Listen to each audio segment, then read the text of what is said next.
Toes. Welcome, my friends. What is up, everybody? How you doing? Good to see you. Welcome. Hello. Happy new week to you. Happy good week to you. It is a good week, right? Y'all are having a good week? Good Monday? I don't think I changed my camera around here. Let me get rid of this. Nope. Where the heck am I? Alright, well, we lost my camera. For some reason it's up here. Let me change that.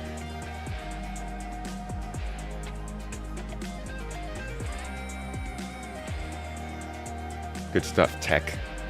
Thanks for the help, buddy. Hey, everybody, how you doing? Good to see you all, Toes gang, my friends, the good people of the garden. Welcome in for another week of, honestly, a lot of different things. We've got, I think, we're back to our normal schedule. We are solidified in it. We know what we're doing. We've got things scheduled out. As I've said, Wednesdays are going to be more guest focused about doing things that are a little bit more out there from what we do in Star Citizen, showing you guys different parts of the game. Mondays, though, all chatting. So we're here today to talk a little bit more about Star Citizen. And we did a podcast over the weekend. Just going to start this recording right now. Stay with me, OBS. It like immediately tells me it's overloading. It's a disappointment. I need to get a better graphics card for my streaming PC, I think, is the deal. Ron Burgundy, thank you for the sub. Almost a year now, 10 months, dude. That's awesome. What are we going to do at 12? Oh, no, we've got a special thing. Whenever you renew your sub at 12 months, we've got something. No, I'm sorry. It's 30 months. That's right. Mrs. T put something special in for the long-termers. Maybe we can figure something out for the 12, though. Because that's still a long time. Thank you for that. I appreciate your support. Folks, today we are going to do a little bit of a reversal. We did a podcast over the weekend with streamer and content creator Rivak. He has done Star Citizen stuff in the past. I actually was on his podcast about 3 years ago when I first started. And he took a pretty decent sized break from the game. I thought it'd be a solid time. Now at the beginning of the year when nothing's really going on, a lot of people are interested in getting back into Star Citizen, but it's not really quite there yet. I figured we'd talk to him a little bit about why is he coming back now? And does he feel like now that he's taken a break and gone and played other games, does he feel like this game will ever be able to hit a sort of casual appeal that some other games might? So if you haven't seen the new podcast, it's out. You can go check it out. But also, today we will be doing a little bit of an opposite. We're going to be diving into the hardcore aspects of Star Citizen, talking about things like Death of a Spaceman, physicalized cargo, the injury system. What else do we have? Refueling, ship transportation, the damage system, engineering. I think I said engineering. In general, things that I believe will end up driving players away. Not that that's a bad thing.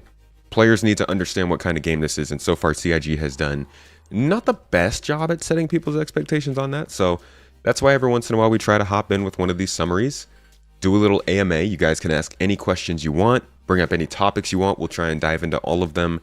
And let's try and spread out more of the awareness of just how in-depth some of these aspects of the game will be versus others.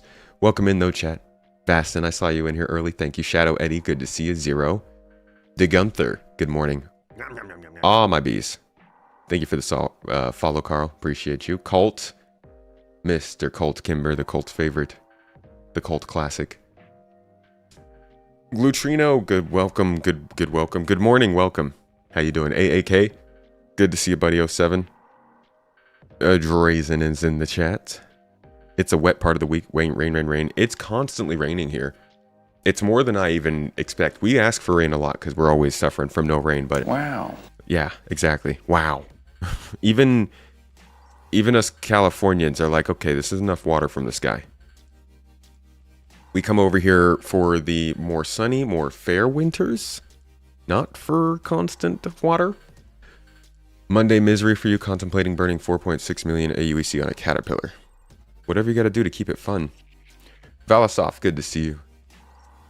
Pep in the short, feathers, attack hat, John. Hello everybody, hello. Hello space people. Listened to the pod last night. Good stuff. Glad you liked it. Good morning. Good morning. Please make it sunny.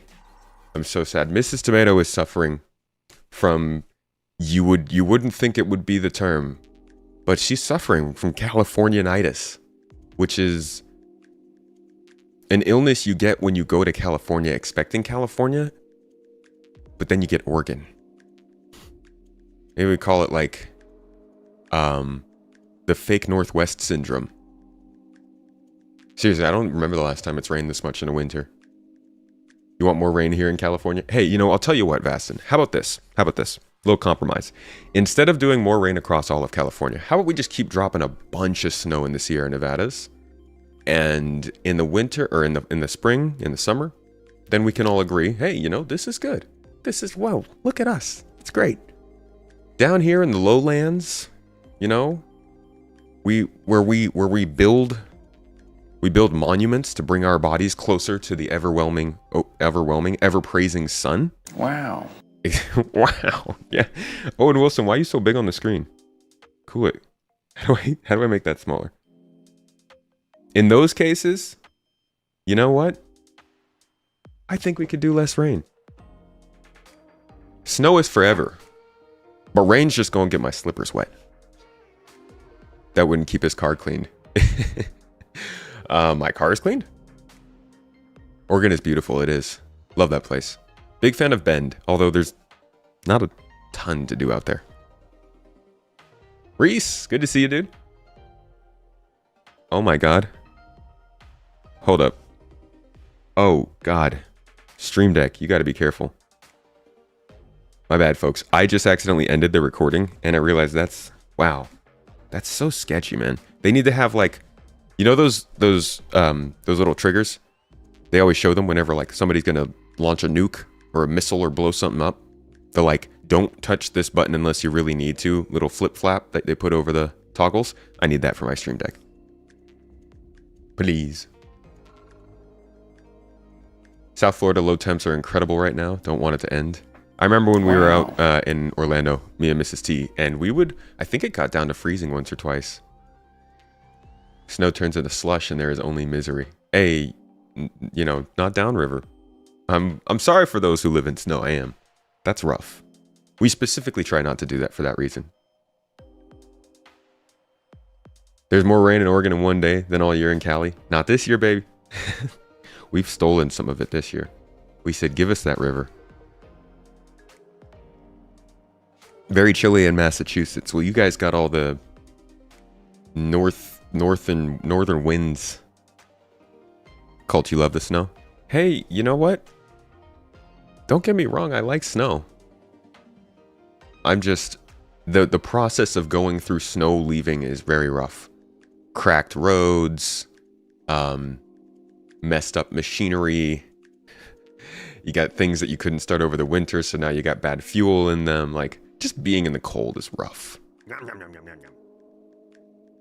Define South Florida low temperatures.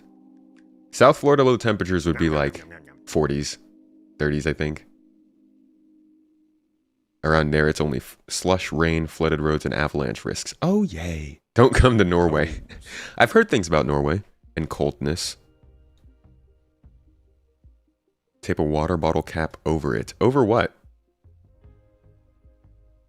You'll take a trade day by day kind of thing. Rain one day and a day of sunshine and repeat. Yeah, or rain overnight and then give me that nice freshly watered smell in the morning.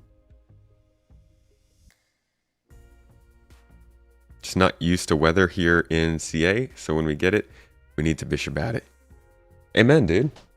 That's what I'm talking about. Hey, all right. My other home is in Turkey, and we get a lot of rain there.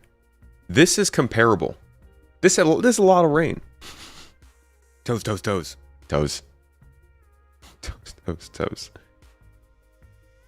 Okay, this is not comparable. It would have rained, whereas we're getting 3 out of 7 days of rain here. It'd probably be... No, I mean, it really depends over there. But I would say we would be getting more enjoyment out of the weather over there, I think. That's a combination of many different things, though. Rigoth, thank you for the sub as well. Appreciate you with the Prime. welcome to the stream. Hope you enjoy some hardcore aspects, because we're diving in. And we're starting with the big one today, everybody. Death of a Spaceman. For those who don't know, this is Star Citizen's version of permadeath. And it's not actually permadeath. It's hard to describe it because generally you want to just say it's permadeath. But that freaks people out because people think when they hear permadeath that you're just going to lose everything as soon as you die. And that's not the case. So our first segment of today's talk, we'll be going over Death of a Spaceman, how it works, why it's permadeath, but also why it's not exactly.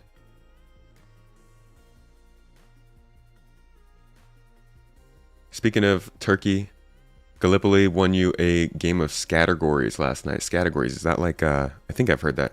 It's like charades, kind of. Good to see you, Nahore. All right, so can I get something a little, hold on, let me.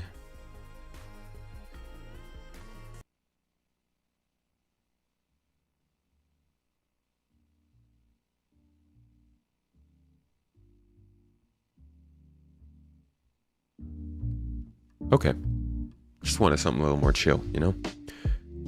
All right, so I'm not going to read this whole thing because we got a couple different things to go over when it comes to Death of a Spaceman, but I'll kind of hit the highlights and sort of draw a picture for you guys here. So first things first to know, this document is from 2013. So this is not feature creep.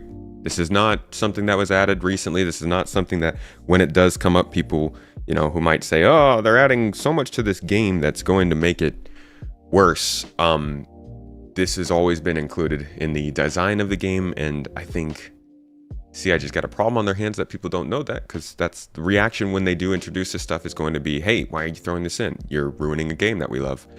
But it is good to know that this was very long term, and you'll be very interested in hearing some of the inspirations. So this first part, Chris is just talking about how he wants to get a sense of living in the game, sense of survival and belonging. Oh, we got a couple seconds left in the raffle for this subscription. Thank you, Rigoth, again for getting that sub started. Over on Twitch, if you press !join, you'll get some points there. Well, you might get some points there. All right, so to achieve this sense of a living history in Star Citizen, there needs to be a universe where time progresses, characters die, and new ones come to the front. Beyond this, I want people to have a sense of accomplishment when they complete a really difficult trading run or kill an especially infamous pirate. I hate the current game trend in single-player games where the game auto-saves every 2 seconds, and if you die, you just start a few steps earlier. This makes you a lazy and sloppy player. I bullied my way through games like Mass Effect or Gears of War, running and guns blazing, knowing if I died, I would always just respawn a few steps earlier. In Wing Commander or Privateer, you had to complete the mission to move on. There were no mid-mission saves. This created a sense of anxiety towards the end of the mission if you were badly damaged and your shields were low. But if you managed to limp home successfully, you felt a sense of accomplishment. Without the risk of losing something you've worked hard towards, the sense of achievement is cheap. You sound like that. Who was that? Ubisoft? That was an EA executive. We want to give them a sense of accomplishment comment on Reddit. It's like the most disliked comment on Reddit for a while. So there's also an important aspect here. Wing Commander, his previous game, did include aspects of this too, and that's part of where it's also coming from. But ultimately, Demon Souls actually ended up being the big inspiration. The last single-player game I played that gave me an extreme sense of accomplishment and beating was Demon Souls. It's not the one you expect. How they handled death and reincarnation of your ghost or body was consistent with their world and fiction, and because I couldn't save mid-level, clearing a level, especially after a difficult boss fight, was immensely satisfying. In Squadron 42, this is pretty easy to achieve. You need to complete a mission to move forward, and you can't save while in space. You die, you just go back to the previous save point, normally before you launched on your mission. That'd be back on your home base ship. The tricky part is really how failure is handled in the persistent universe of Star Citizen, as you can't just set the game back to an earlier point. The simple solution is that when your ship is destroyed, you manage to eject and drift in space, where you're picked up and returned to the last planet or landing location to claim your new ship, sans any cargo and upgrades you had. This is kind of what we have right now. We don't get picked up and brought back to space, but you can kind of lure that out, that when you hold the back button, really you're just calling for a savior and they're taking you back or something. This is the mechanic that EVE Online uses, with the extra wrinkle that if another player blows up your escape pod in EVE, a stored clone of your character is activated, respawning your character and effectively making him or her immortal. In EVE, death is achieved for in the fiction and is balanced out by the cloning mechanic. Oh, death is allowed for in the fiction, which allows for loss of property but not your character's skills. As unlike Star Citizen, your character in EVE has RPG skills that you can learn. They should probably remove this, since one of the big reasons that people are saying they should continue on with this character skill program they announced is that he did say something about it briefly in a 10 for the Chairman, I think, in 2015 or so. But very, very clearly, from more than 10 years ago, Chris was trying to send the message that there would not be RPG skills. So that's going to be I think they're going to have to do a lot of explaining on that one. I mean, I know why they're doing it. They want characters to matter more. But the fact that they didn't think that was going to be a thing at this point, 10 years ago, it's a long time. You can change your mind over 10 years. But still. In other MMO games, death resulted in a loss of reputation and progression, but we have neither in this game. Well, that's the point. That's actually where we're going. He's going to explain in this game how death results in a lack of reputation and progression in what you're doing. We do have reputation in this game. What you talking about? Let's see. He says he's not interested in making EVE 2.0 with cockpits. One of you... No, let's skip forward a little bit.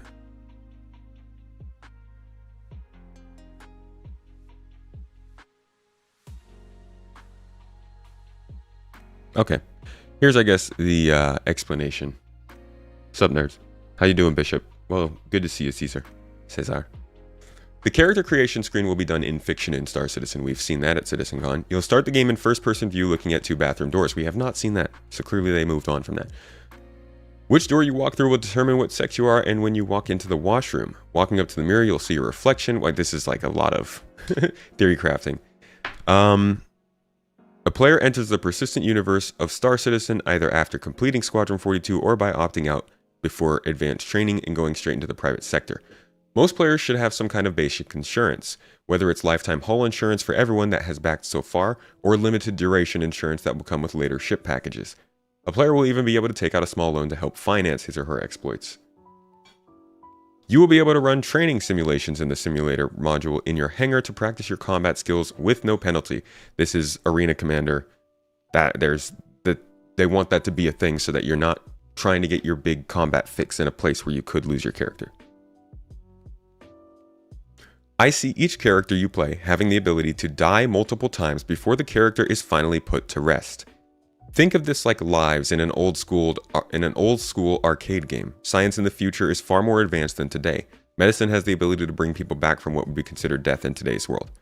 So every death creates wear and tear on your body, depending on where you are hit and how you died. Your character may require a new body part, which can be either cybernetic or organic, which we've seen some of. But eventually, after too many deaths, your character's body will just give out, and instead of waking up in a medbay, you'll be attending the funeral of your fallen character from the eyes of the beneficiary you specified when originally creating your character. So, son, daughter, cousin, goddaughter, dog, I don't know, whoever you're passing your stuff on to. If your old character has done something noteworthy, this headstone might read, "Here lies Chris, discoverer of the Orion 2 jump point, slayer of the dread pirates Roberts, and citizen of the First Order." Let's see. Okay, this should be a fun one to read. Because of how Star Citizen works, the death of your character is not as catastrophic as it would be in a traditional RPG. If you want to think about it in terms of RPG conventions, the character that you are leveling up and customizing is really your spaceship. You're not actually customizing your character. Skill program? What? Your avatar is really just a visual representation of your in-game character, and because Star Citizen is skill-based, the loss of your character is a more cosmetic and textural outcome, especially as almost all of the assets you've worked hard to accumulate pass on to the beneficiary that you specified when creating your original character. So, before they did introduce these idea of RPG skills that you can bolster in the game, you would lose almost nothing. You would lose some reputation, you would lose some of your possible missions and relationships that you have, you'd obviously lose all the loot that's with you, and you'd probably take a hit on some of your finances because you have to pay insurance. But this is very important, that the loss of your character is more cosmetic and textural, and that almost all of the assets that you've worked hard for will continue. This isn't perma wipeout account. It's literally permadeath for just the character. And that's a really important part of this.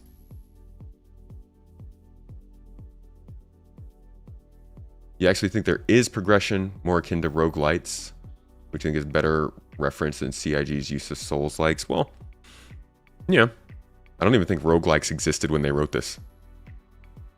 Maybe. Just barely, I guess. But I think, yeah, I think there's levels of progression. Progression is going to depend on how you're playing the game. And the point of this is to impact you with something without taking everything away. Yeah, rep will probably take a decent sized hit. Signusian, what's up, man? How you doing? I think Tomato's talking about the skill rep we have on the missions where you need to grind up ERT as an example. Yeah. Altered Carbon, or the system from Borderlands. This is basically Altered Carbon. The way that the lore works is you have a stack, and that stack can be lost, but you can move on into a different body.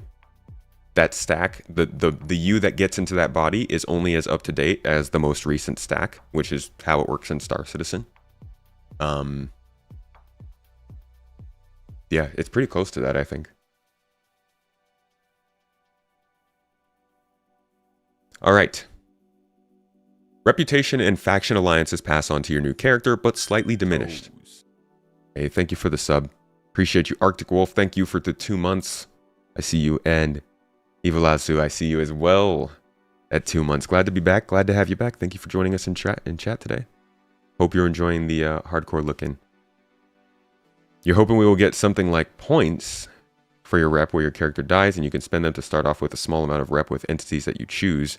It'd be a good way to show inherited reputation instead of just wiping it totally. They won't wipe it totally, but you won't get to choose. As they're explaining here, it will be inherited to some level.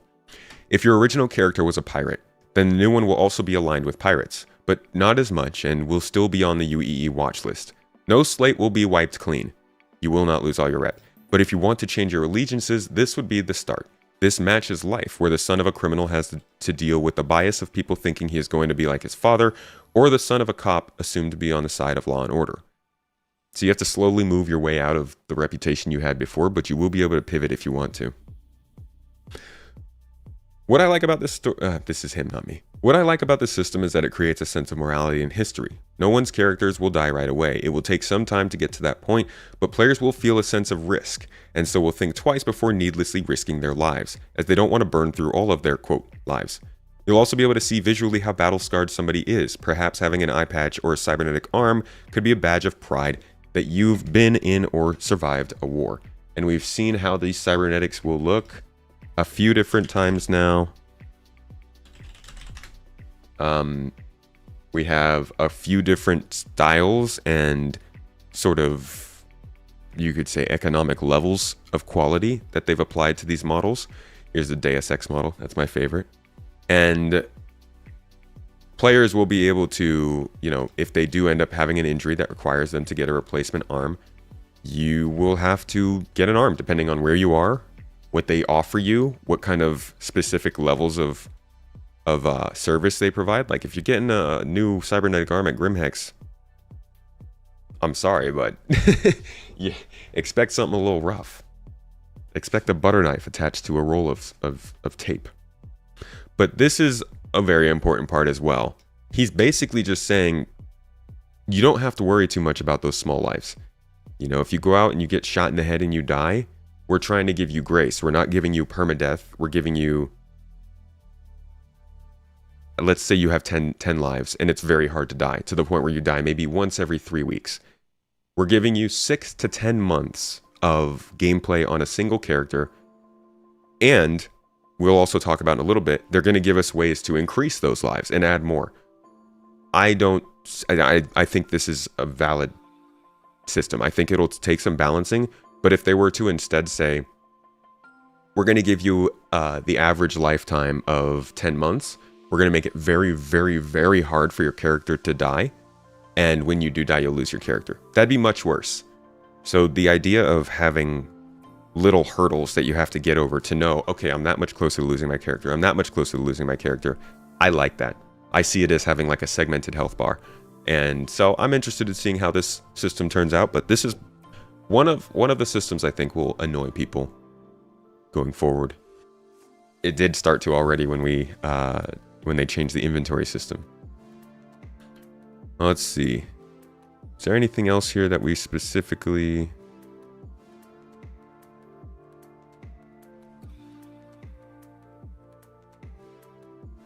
Let's look at the questions. Here they ask what qualifies as a death.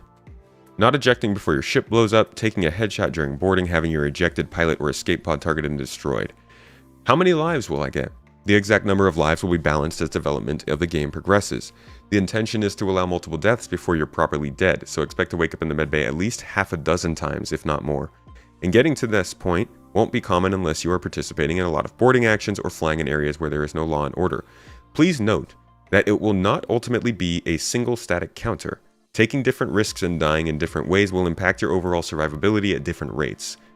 It's a lot of words here, and this is 10 years old, so I do think that there's plenty of salt to be taken here.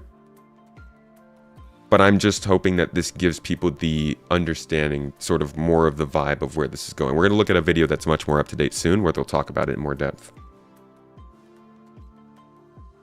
Obviously, you're going to be potted in PvP now.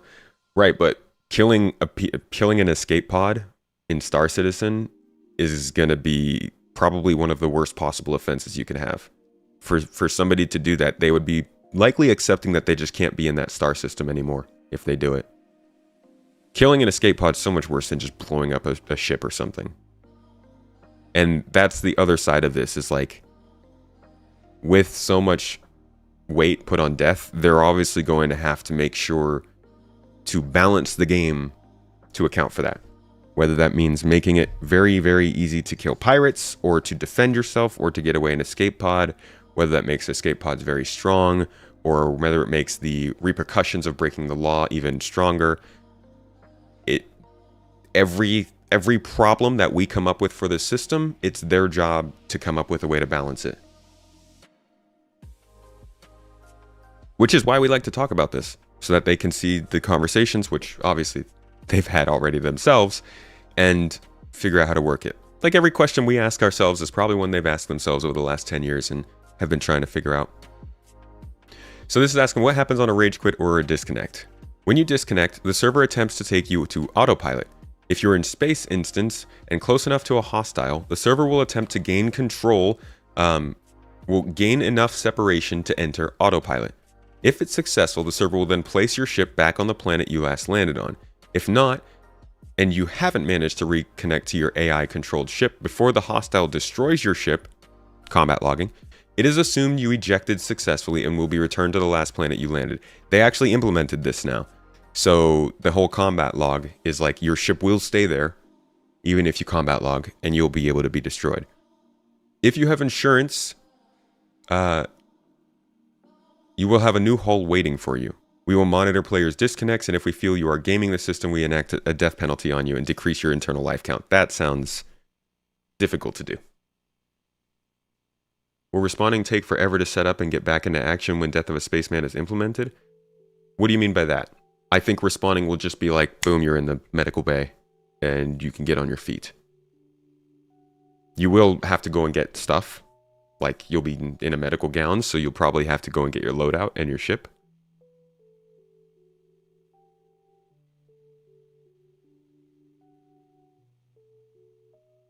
The cloning tech description makes the prosthetics on clones make a bit more sense.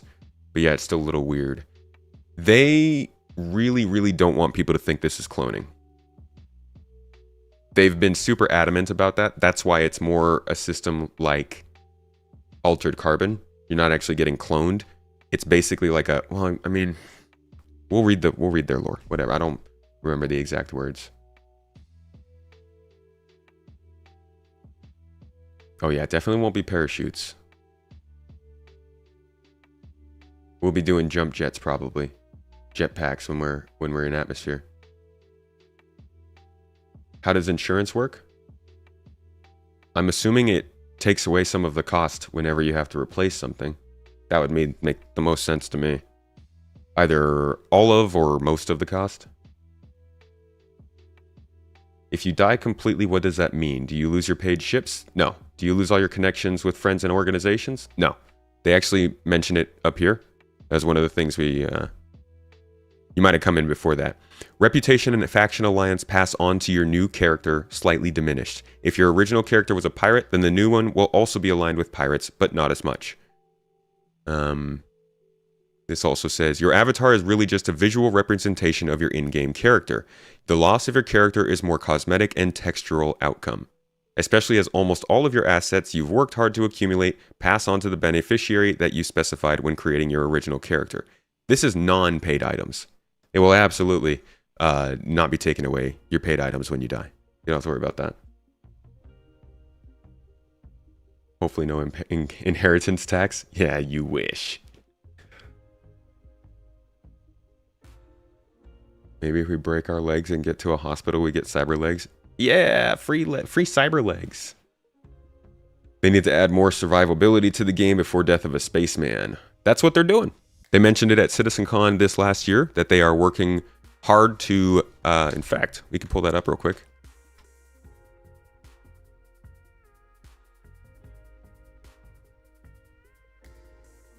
If you keep everything that they say, if there was a way to take all of the things they say and like take all the little snippets out of them and combine them together, it paints a super, super clear and coherent picture.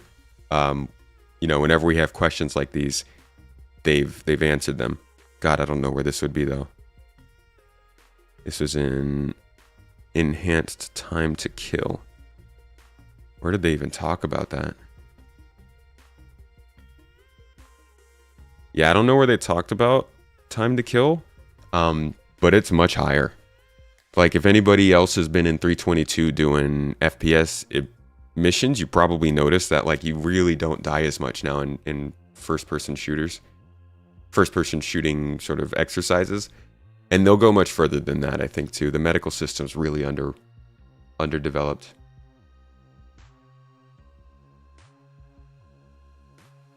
You can kind of reset your reputation by dying with your character a little bit.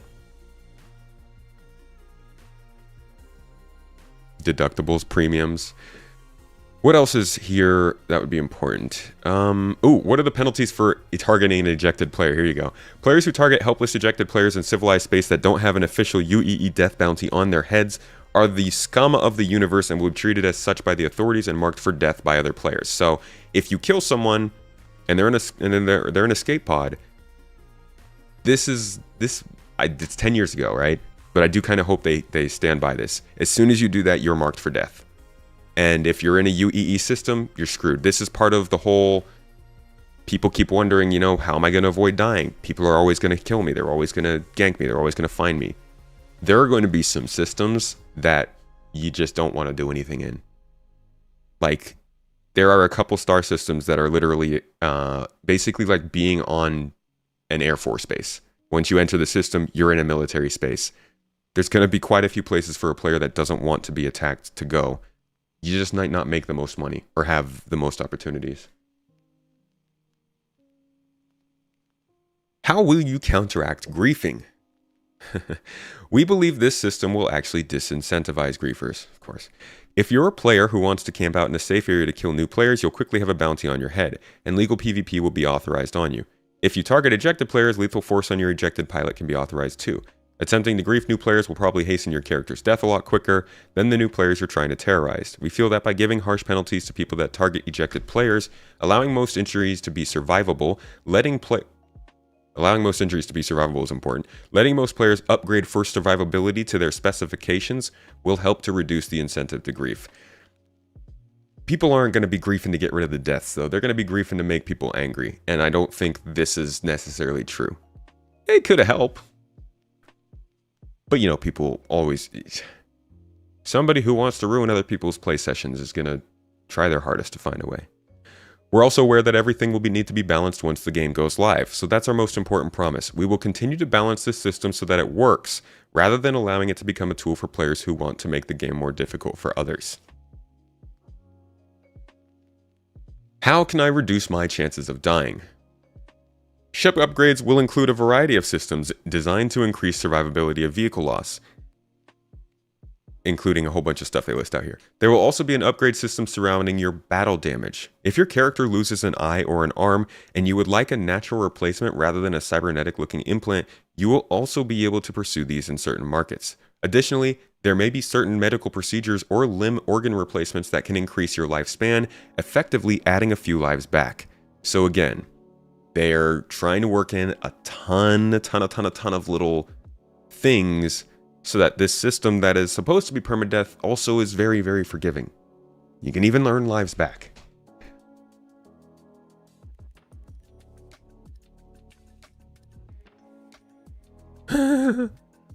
Yo, these documents are dangerous for them. Is there a way to opt out of the death system? No, there is no way to opt out of death in the persistent world, but remember that Star Citizen will include options for running your own server. Will allow you the option to set the game to infinite lives in this case. I'm still going to stand by it. I think this is likely, if it does happen, going to be Arena Commander, but that is pointing again towards Arena Commander as a place where you can do all the crazy stuff you want to do that might kill you and still play the PU as a normal game. We won't lose our names, nah. Those will stick with our account. Are you concerned that the fear of permanent death will scare players away from combat? No, they say. We're building a combat game and are going to do everything possible. Don't say you're building a combat game, you're building a space sim. Doing everything possible to encourage players to dogfight and otherwise battle each other. In most dogfights, even if your ship is destroyed, you won't lose a life, as it's very likely you will eject in time. Waking up in a med bay with a new limb should be a rare occurrence, unless you really like to live in the most dangerous and unregulated parts of the galaxy. So, again, this is the difference between working in Stanton and working in Pyro. In Stanton, you might get attacked by a pirate, but if you eject, there's a good chance you'll get rescued, because that pirate likely is just going to be there to get your goods.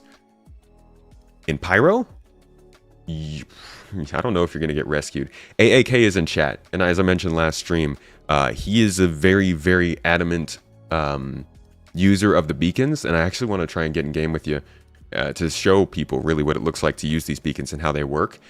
But this is his game. And a lot of people are sitting here thinking, crap, I hate the idea that if I don't want to die, or if I get blown up in my ship, I can't just respawn. I have to eject and sit there and wait. This is dumb. But that's somebody else's gameplay.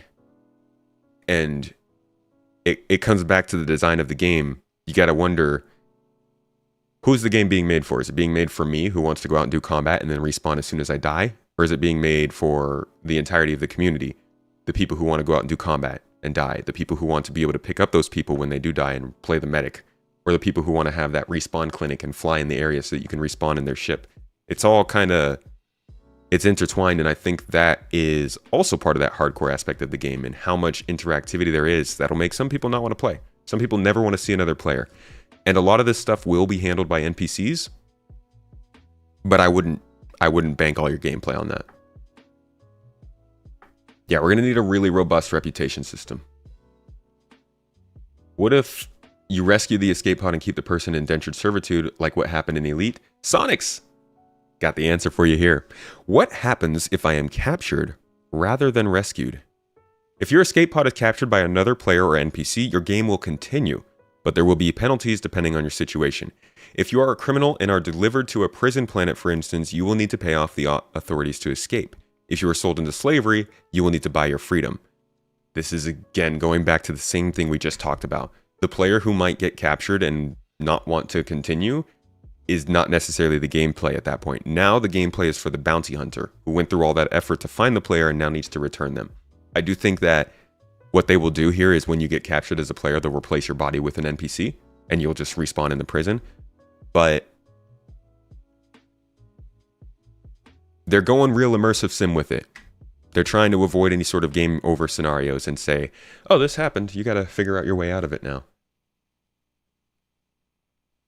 Maybe you can do the same as a prisoner, eject them, leave your NPC floating for someone to rescue. Possibly. I mean, that's kind of what they say here. If you disconnect or rage quit, it says when you disconnect, the server attempts to take you to autopilot.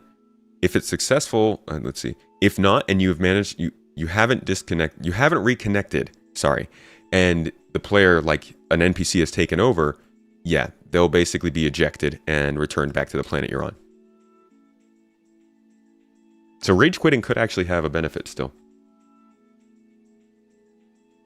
Pirating a month ago, someone used a combat assist beacon to get players to help. The player who showed up to help were not good, so you still won, but it's cool that it does work. It is cool that it does work, and it's a really lackluster system. I hope that they improve that soon. Good lord.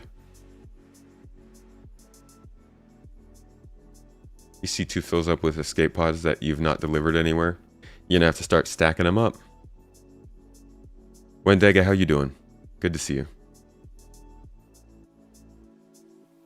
Alright, so that was a lot of...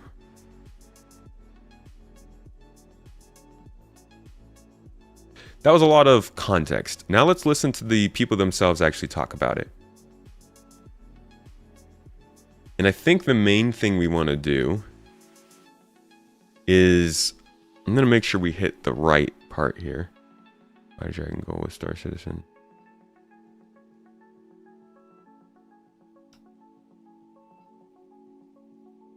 Alright, let's see what this is. This is the most replayed. Also allows that cooperative gameplay that when you do go into this down state, which covers like it's the first version of the 3 death states kind of thing, that's the state where you really want to, you don't want to go to the next stage, because as soon as you go to the next stage, that is what Chris touched on in terms of like, it's almost like the DNA integrity, because you're going to go to the hospitals, you know, when we release this, it'll be, your hospitals will be live. Yeah, keep in mind, this is before the medical system came out in 2020. So they'll be talking about some stuff that we already know about in the future tense. In the locations, you'll be able to go to these hospitals and almost like download your DNA matrix into the hospital database and say, okay, like if my body is unrecoverable or my friends can't get to me, then I'm gonna, you know, kind of die and have to be recloned into this body. That my DNA is gonna have to be re-imprinted into this shell.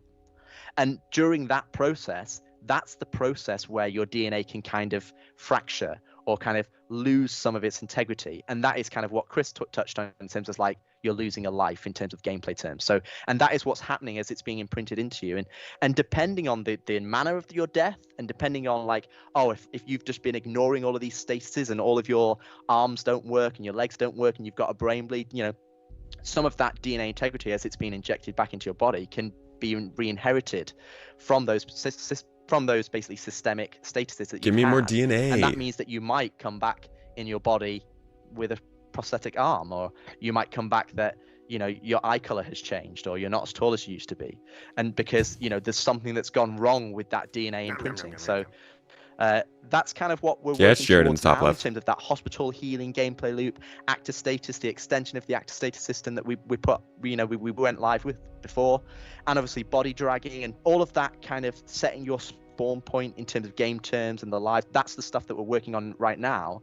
And to be honest, that's going to be a significant change in how people play the game, because when you go to the next or the third stage, you know, where you're shedding your tear, I'm not shedding my tear at the character I've lost. I'm shedding my tear at the inheritance tax that I've just been levied. There's your inheritance tax, Echo.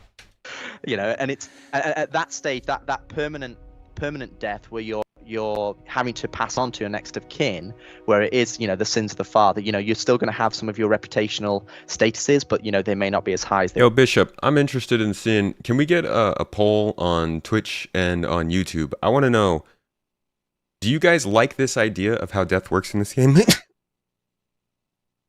Wow. I tried to get it out before that sneeze, and I didn't, and ended up just sounding really dumb. They were, because, you know, it's like, oh, you know, your dad was part of XYZ, but, you know, you're going to have to prove yourself. And so, and that kind of loop is a really unique aspect in terms of an MMO. And that really ties into that, you know, death has a real meaningful consequence. Like in Demon Souls, you know, the amount of times you get to the boss and you're like, you get to that 1%, you know, and your palms are sweaty and you know, you're moving the mouse and you're like, no, you know, that all of a sudden changes. You know, when you get to the edge of that cave and you're like, yeah, I'm just going to go in there, and, you know, what, you know, if I find something in there that's not friendly to me, then, you know what, I'll just respawn. No, now it's going to be like, well, if I respawn, what happens to my ship? You know, am I going to lose my gear? I'm going to have to come back to it, because obviously physical inventory ties into it. And then, oh, will I lose some of my DNA integrity? And how's that? And all of a sudden, it changes the choices you make along the journey that you're going on. Well, that is critical. Yeah, I mean, you know, one of the other things we're doing is that we're not going to be despawning player bodies anymore. So when you die, the body that's there and all the equipment will stay there. So if you end up having to be sort of recloned, you could essentially go back to where you died and recover some of your stuff and see the skeleton of your previous incarnation. But the other thing I would say is that the cost of you know, sort of the new life, basically, and you're only going to have so many of these because they degrade, is much more than getting rescued or having someone come and grab you and fix you up. So you know, there will also be an economic you know, incentive to keep in mind, just for the context of this poll that's about to go up, folks. We'll include I like it, I don't like it, and I'm hesitant. Totally understand if it sounds good, but you think, hey, how is this actually going to play out in game? I'm right there with you. I love the idea of how this all lays out, everything that we've gone over today. But just like a lot of the stuff in Star Citizen, design is different from implementation, and it might have some quirks that we don't like. So I get where you guys are coming from. In terms of time, I am definitely asking about this as a final thing in the game. I don't mean how do you think of Death of Spaceman in the current game. Obviously, in the current game, this would kill the whole game. I think that would be absolutely ridiculous to try and implement it at this point. So think about it in terms of when Star Citizen is finished and you're playing it as you imagine you would.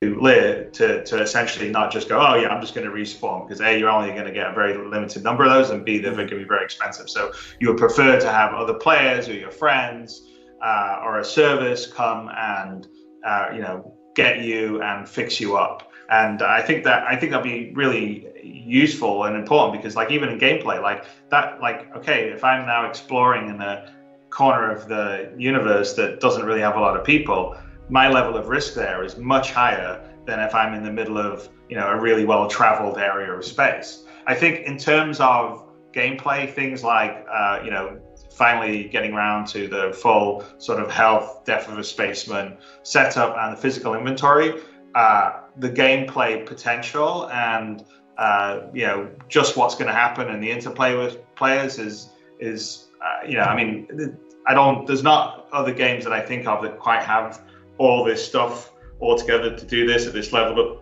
detail. And I you know, personally, I just think I'm super excited to have these come together. I mean, we talked about them for a long time. Obviously, it's taken a while, but that's because we're building something incredibly high fidelity with all this detail, but with all this scope. But it really will change a lot of the gameplay mechanics. A lot of how people are playing the game right now, just you wouldn't want to do. It just wouldn't make sense. And I think that's super exciting. Yeah, and hopefully you can see some of the method to the madness of the development, because it's something. It's not like, hey, overnight we go, hey, let's just add this cool thing. It's like, okay, it's underpinning these things. So when we add like actor status, when we add eating and drinking, when we add physical inventory, when we add the ability to hold things in the hand from the grenade from throw T1, all of that is tying into the bigger picture of what we want to achieve. And that core gameplay loop of, you know, I'm not just stepping into my ship and flying into space and I could just open my PMA and just have access to everything I want. And, you know, there's no consequence. There's no feeling of that you're in the world because of, you know, you have this access to this infinite bag of holding. This consequence of I'm going on a real adventure. The things that I take with me are the things that I have access to the ships that I have dictate how much storage I have and how much, what I have access to inside those ships. Do I have a kitchen that provides me food and drink? Do I have a medical bay? Am I got room to take a body with me? Is he going to wear support armor that allows more replenishment of the medical gun, that can revive me when I'm down in the cave and we can get out together?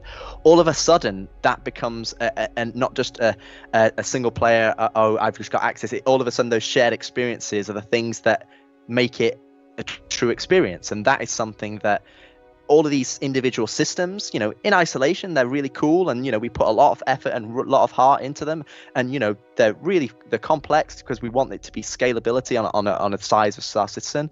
But when you pull them all together and they start talking to each other and they start, okay, have you got space for the amount of food and drink you need? Have you got space for ammo? What guns are you taking? Am I going to take the grenade launcher? Well, I can only fit so many, magazines of that. Well, maybe I should take an energy rifle because that recharges. And all of those different decisions, all of that ties into making it, that's when all of a sudden you go, hold on a minute, the game was already there. We just needed to have these systems start talking to each other. Yeah. I feel like at some point we need to rebrand this to the life and death, and then in parentheses, and taxes of a spaceman.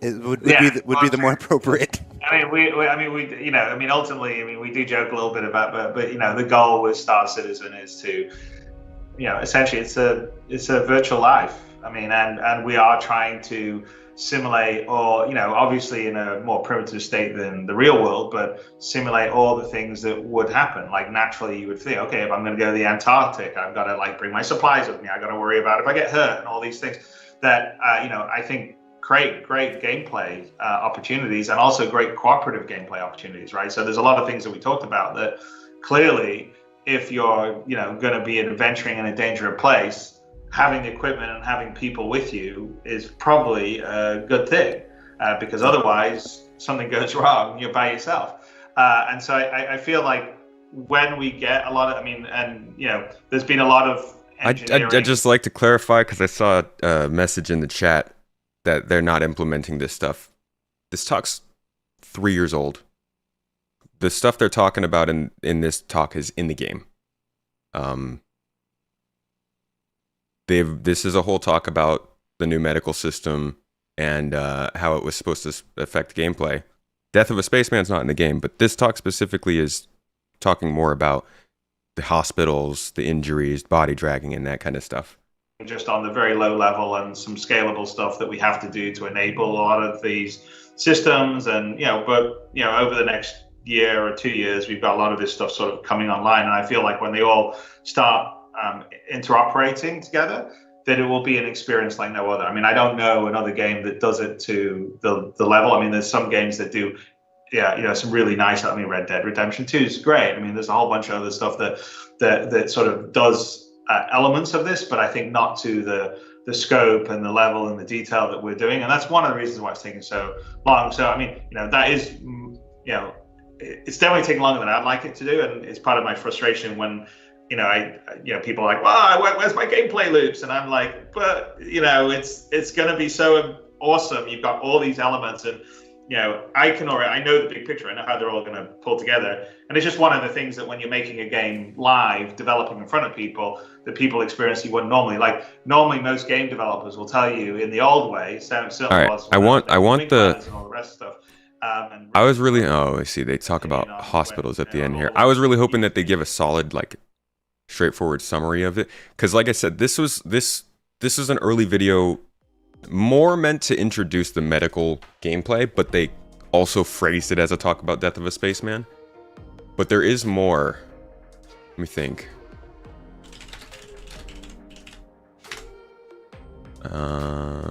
Here we go. Difference between Red Dead Redemption part he called. Great. I think Red Dead Redemption, he was talking about how it's very interactive.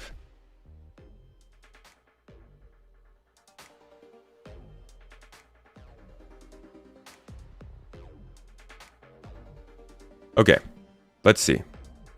So, yeah, as discussed by Chris Roberts and Richard Tyrer on the October 30th episode of Calling All Devs Development, on Star Citizen Alpha has progressed to the point where active development of this vital gameplay loop could begin. That is why the first implementation came in Alpha 3.15 with the addition of Healing T0, sorry. And we haven't seen Healing T1 since then, so there's got to be more things going on with medical than that.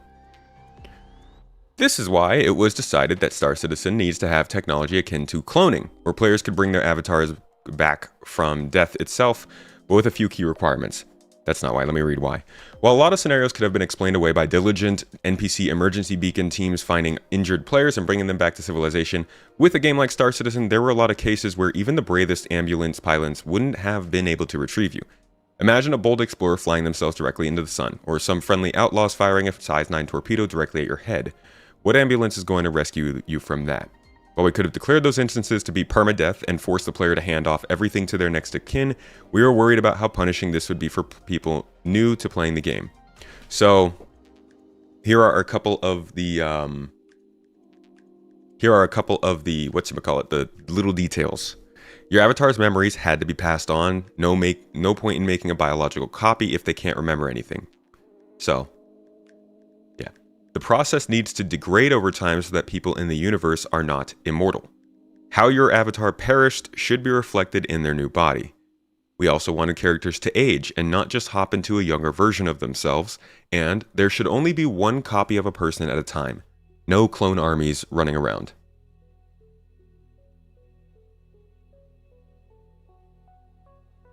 So, let's dive into the lore of it all. Your biggest issue with the basic things that engineers in the verse would have solved by now, but still around for gameplay reasons, mining vessels that can't station keep. Honestly, as an engineer also, I prefer that. Imagine if this game progressed technologically as we expected, how boring this game would be. We would be calculating guns to fire at other ships from 40 kilometers away, and we wouldn't be landing or taking off. We probably wouldn't have any sort of a physical medical device. Our guns would likely not be ballistic. Like, I think there's a lot of things in this game that you have to kind of suspend disbelief to enjoy the game, because 900 years in the future, most of the problems we're trying to solve with our little 2023 level brains, we can't come up with stuff creative enough to convince us that 900 years in the future it makes sense. This explains why they are anti-clones, right? Yeah, what's the important part of this?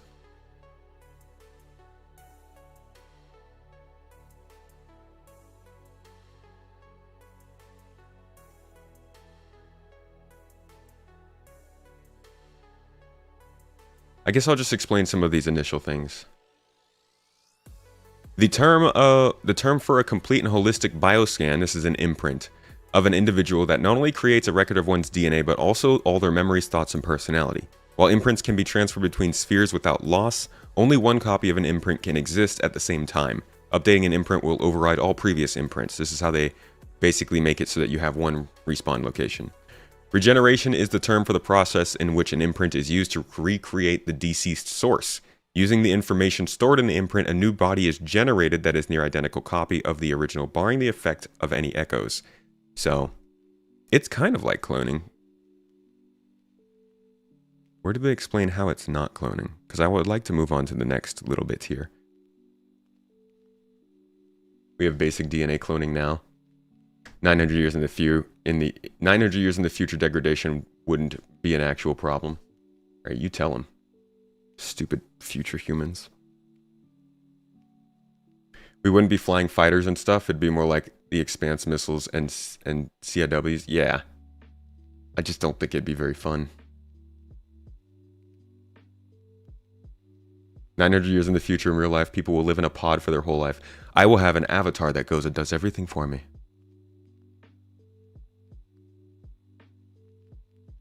Polls over. Only one person voted for you didn't like it. 4 for meh, and people who like it and people who need to know more are 11 and 12 respectively. Nice. Okay. Look at us. And on YouTube, the poll currently sits at 59 votes, with 58% of them saying you like it. Thanks for the follow. Yum, yum, yum. While the process is still not fully understood, the information recorded into this Ibrahim sphere retains a connection to its source. The Ibrahim sphere is what contains your imprint. If the source undergoes any major life experiences such as traumatic injury or death, the imprint is permanently altered, known commonly as traumatic response echo or simply an echo. Attempts at using imprints while the source is still alive have all resulted in failure. This, I guess, is to show that it's not a clone, it's your actual consciousness, which is why this is more like altered carbon. You can't create multiple forms of somebody in altered carbon, but you can take their stack out, put it in a new body. A leading hypothesis currently being studied is that the unique properties of the sphere may be creating a connection similar to quantum entanglement, linking the imprint to its source across interspace. While at first the discovery of echoes left Dr. Ibrahim feeling dismayed as he had hoped to be able to repair still living patients, a new medical path forward presented itself when the Ibrahim sphere were paired with new groundbreaking tech developed under military contract by Biotic Corp.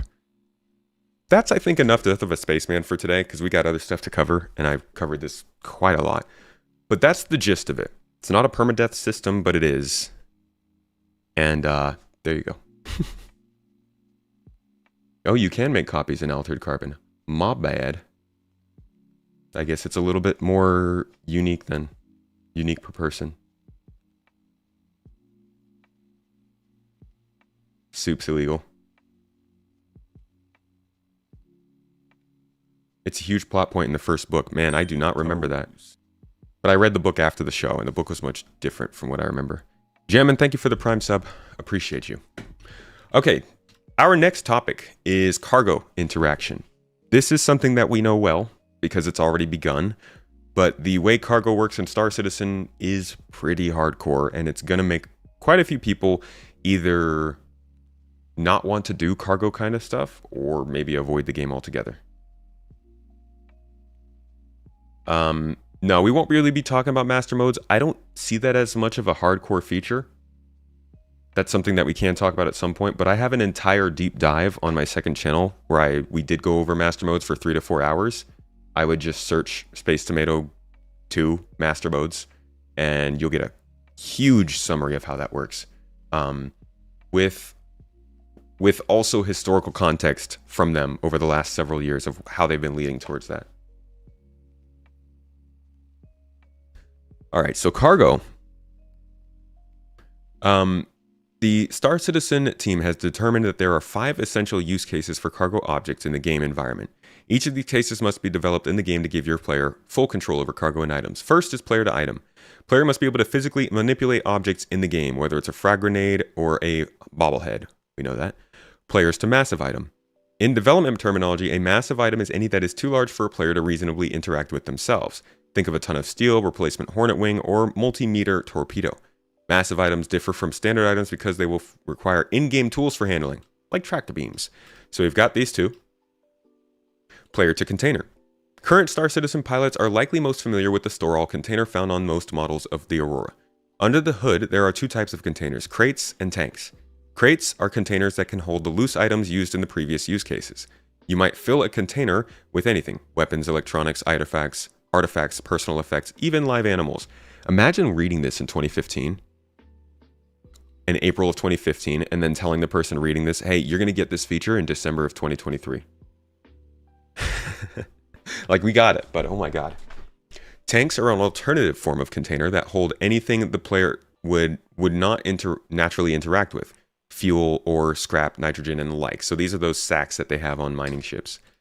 To simplify the loading process, every container in Star Citizen will include a port for a cargo jack, allowing it to be manipulated directly using an array of anti-grav pulsars.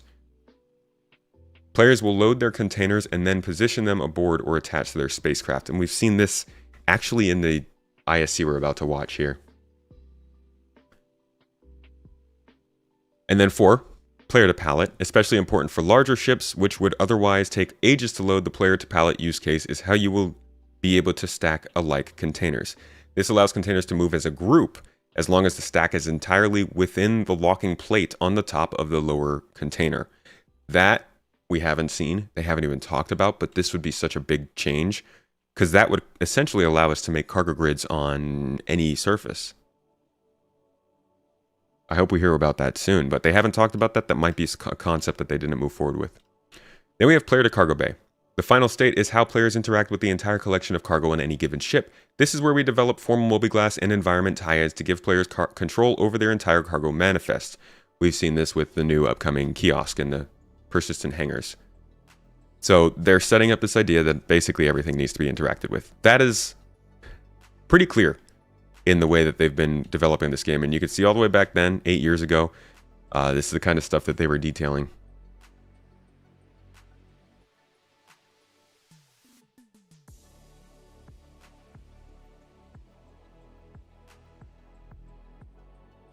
And you can see they were very focused on this grabby hands aspect. And while they didn't do grabby hands, we've seen recently that physical interaction is definitely a thing. Let's see. All right, so cargo bay stuff. Here is the ship and cargo interaction. Technology, let's see. These are about locking plates and cargo bays. As included in the final use case, players must be able to interact with their cargo from the ship's onboard manifest. Using the manifest, they can activate and deactivate locking plates to jettison cargo, set orders for arranging cargo, and see the effect that all of your items are having on your center of mass. We are in the process of developing the UI for this system today, and are proud to present a mock-up of the current version.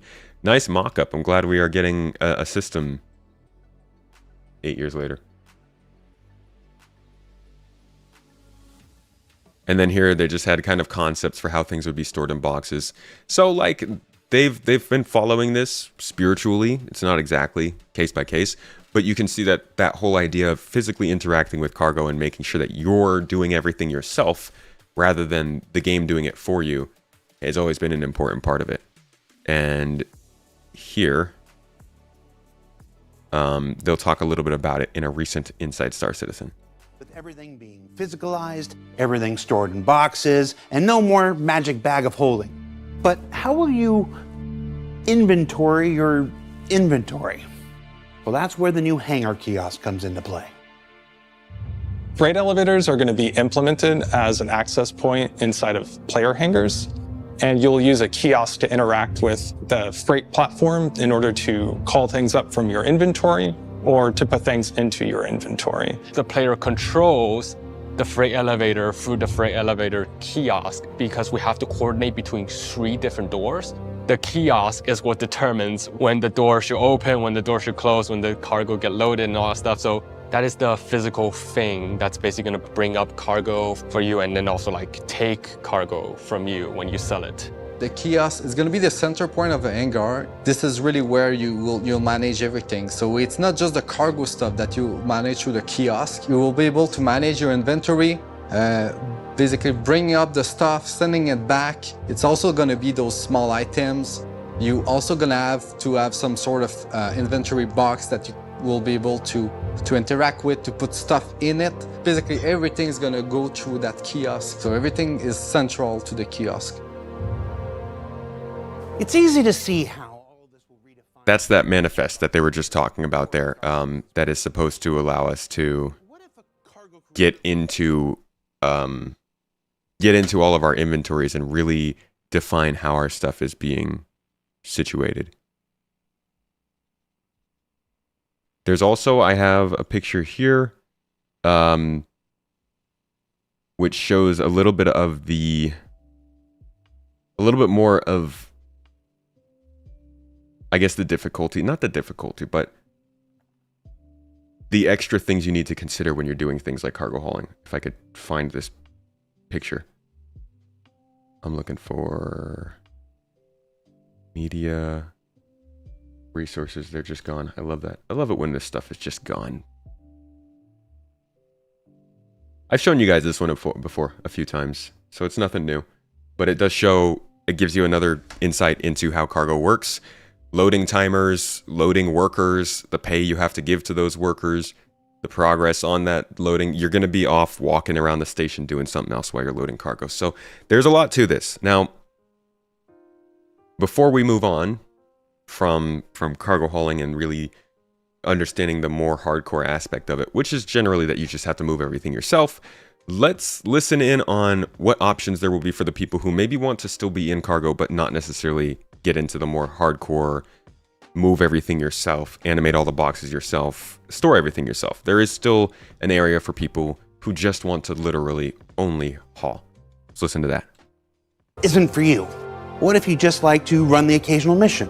Don't want to spend your time loading boxes or prefer speculating on the market economy around it all? Well, the purview of Nepu is to construe for you, too. We are going to have missions in the game that latch on to this. So for example, you'll be able to take a mission where a corporation like Crusader will ask you to haul their cargo for them. And this is an opportunity for players to engage with this kind of gameplay of hauling and manual loading without having such a large investment in the game. Right now, cargo has largely been required to have a large investment, speculation, and risk on the part of the players. And where we're going is we're going to be reducing that risk for certain sets of players who don't want to engage with that kind of speculation, while still allowing them to have this kind of fun, manual loading, kind of packing experience. On the other hand, if the thing that you are more interested in is that kind of speculation and that kind of trading and wheeling and dealing and trying to just cut the best profit, we are still going to have a certain amount of automated loading in the game. It just won't be instantaneous. You'll have to use a service. It'll cost a little bit more. It'll take time. You won't have access to your ship while it's being loaded. But, you know, depending on the kinds of gameplay that you're looking for, if you enjoy that more physical kind of gameplay, we'll have that there for you. If you're more interested in just kind of profit trading, we'll also have a path for you there too. So I think in this kind of new world of cargo and all these new features that we're coming out with, we're trying to make sure that for all the people that are looking to play with this, that there's something there for them. And of course, all of this comes with a large amount of economy tuning that's going to need to rebalance things now that we have physicalized movement, guaranteed friction on the transactions. So all of these things we can use to rebalance it and hopefully make it to where if you're interested in taking high risks, there's a path for you to maybe get a better profit. Vice versa, if you don't want to, there's still a way for you to be able to play the game and not be overly punished. That's going to be an ongoing endeavor, and we'll talk more about that as we get closer to release.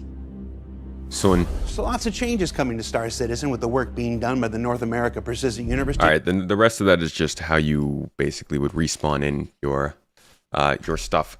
But yeah, this is cargo interaction. We didn't get as deep into this as Death of a Spaceman. I think it's much easier to explain this concept. But if you're looking to do stuff in the game that requires moving things around, you'll have to get used to moving those things around. I don't think for most people that'll be a bother, because it's like a crate here, a weapon there, some loot here. But for cargo haulers, this is something that's going to change the flow of the game a lot for them, and I think is worth considering. Next up, we'll be talking about atmospheric flight. This is a segment of the game that doesn't get talked about enough, I think.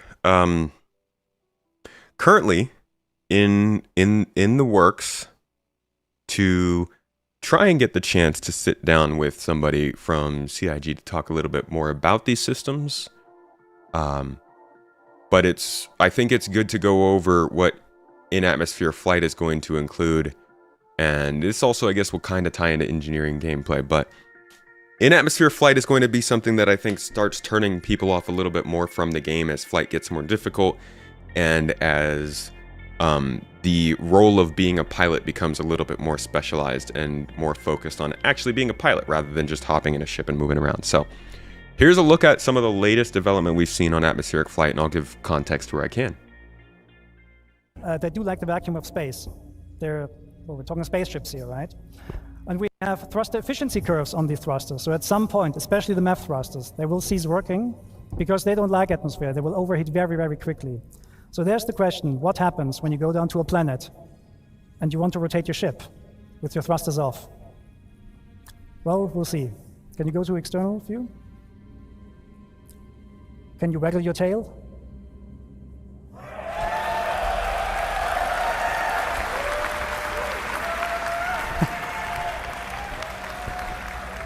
Okay, back first person. Okay, so what you see here is the new aerodynamics model. Because obviously our left stick is somewhat damaged or so, we can't be as fast as we want. Actually, Brent, can you try W and S on the keyboard instead? Oh, it doesn't work. Oh. No, it doesn't. Yep. Okay. No, the stick is affecting us. Okay. Anyways, we're gonna go down as far as possible. So the new aerodynamic system is a complete replacement of the aerodynamic system that you currently have. And now, let's go look at that aerodynamic system that we currently have. Because I remember when we went over that in CitizenCon a while ago. Let's see if it pops up here. It might not. I might need to... Is it? I don't think this looks a little older.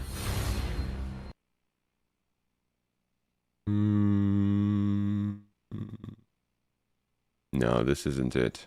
No, there was a talk from CitizenCon, I believe. Let's go to CitizenCon. I want to say it was 2018.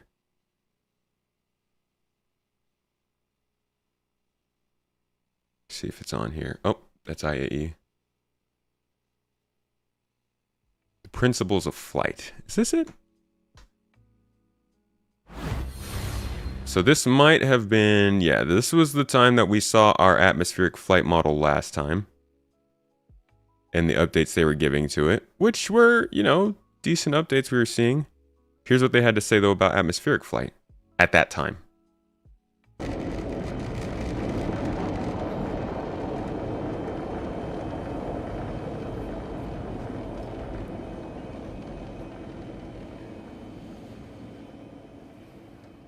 So there we go, atmospheric flight. Anybody notice anything different about what was shown there? Well, so now got lift. So, yay, lift. So that was the start of that. We have a broken link on the Discord command. Do we need to get a different link on there? I thought. Okay. Yeah, we'll have to add the, we have a custom link now. discord.gg/garden.org will take you to our server. in the current version of the game, we do simulate drag, but we never got around to implementing lift. So now we have lift and drag, and that is a huge, it's hard to It's massive. state how much of an improvement that is and a big change. It's what makes atmospheric flight different to space flight, rather than just being a diluted version of space flight. Yeah, So just for the has had a huge amount of work done to it. for the record, before this, ships flew the same in atmosphere as in space, basically. In the Gladius. Yeah, so we fly around in the Gladius and we try and yaw. Immediately you're going to feel torque on the ship trying to keep it into the wind, right? Obviously, if you hard yaw in a plane in real life, it's just not going to work, right? And then as you see, if we roll and pitch, you can actually turn so much faster. In fact, you can actually almost completely arrest the drift that you would get in space. So you see how hard we can turn. We actually start to black out. That's not blackout from the thrusters. That is blackout from the aerodynamic forces on the ship, which is not something you get in space. I think this change this has to flight. You can see this is someone like, well, it's me trying to yaw really hard, and you see how the ship like torques back into the wind. If you, for example, try and hover your ship and then accelerate to cruise speeds sideways, the ship will experience all these aerodynamic forces and it'll actually pivot the ship back into the wind, just to sort of get this difference, right? The ships are obviously, like planes in real life don't fly sideways. So the Gladius is probably one of the closest ships we have to a modern day plane. So it has that huge lift area. So let's compare this to another ship which is not nearly so aerodynamic. Everyone's favorite, the Aurora. Here's some display, some Working debug an awful view. lot more. Yeah, you're going to go down pretty quickly with this. Exactly. So let's have a look at what's going on under the hood. Yeah, so this is a little bit of debug stuff. You can see what's going on. So the red line is the drag, and it's obviously moving around because of some of the turbulence in the air. And you roll and pitch, and you get this sudden force of lift pulling the ship up. And this, unfortunately, we couldn't have aerodynamic flight at the Drake virtual training facilities today, but this difference is massive, right? If you try and strafe around and like circle strafe people in space, and you try and do that in atmosphere, it's going to go quite badly wrong for you. You need to really adjust your flight strategies in atmosphere, and the hope is that coming out in 3.4, we weren't. Let's jump forward and see if they're going to tell us what's coming. To get a lot more work. No, not really. So that was stuff that they introduced pretty early on when it came to ship flight. Since then, there hasn't been a really big update until now. Partially with master modes, but also as you're seeing here, this is now the new look at how atmospheric flight is changing. And it's including a lot more control surfaces rather than just the thruster efficiency or drag and lift. And you need your control surfaces to actually turn the ship around. It simulates the airflow over your lift surfaces, and therefore the slower you become, the less effective those control surfaces will be in order to turn your ship. So we can demonstrate this. So if Brent just sits here and yaws left and right, you will see he cannot go further than that. That is in line with... So I think this is a simulation that's much more detailed on drag than they used to have. It's now simulating the drag and lift on every single part and surface of the ship as opposed to the ship as a whole. So rather than maybe having, I mean, you might still have a view like this, but these arrows are now meant to determine or now meant to represent the overall average of the forces on the ship, as opposed to before. I'm betting it was just a simple calculation, or relatively simple calculation on the ship itself. Now we're seeing a lot more on actual flaps and moving parts. That's why when he did this here, everybody freaked out. So you can see he moves the flaps in the back here, and it actually reacts to the wind separately from the rest of the ship. So that's making these fly a lot more like fighter jets in the game, at least if they look like a fighter jet like this, and ultimately simulating a lot more of that important atmospheric flight than we were getting before. Also experience when they're trying to use the rudder to steer control surfaces will be in order to turn your ship. So we can demonstrate this. So if Brent just sits here and yaws left and right, you will see he cannot go further than that. That is in line with what real airplanes also experience when they're trying to use the rudder to yaw left and right. So what Brent can do here is he can roll and he can pull to actually change his direction.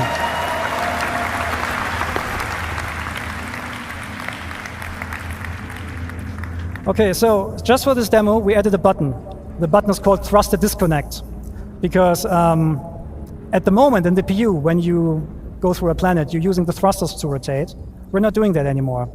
So Brent, disconnect the thrusters, please, and put the ship into a purposeful stall. A stall happens when the airflow over a wing ceases, or over a lift surface ceases. And then at some point you will not have any authority anymore, and your ship will not turn and so on, and you will basically fall out of the sky. That is naturally a state that every plane wants to avoid naturally, right? And this is happening right here. Brent is not able to use the control surfaces right now because the ship is in a process of stalling. However, the airflow will pull the nose back into the wind, and once you have enough speed, he can actually, well, he gets authority back over these control surfaces.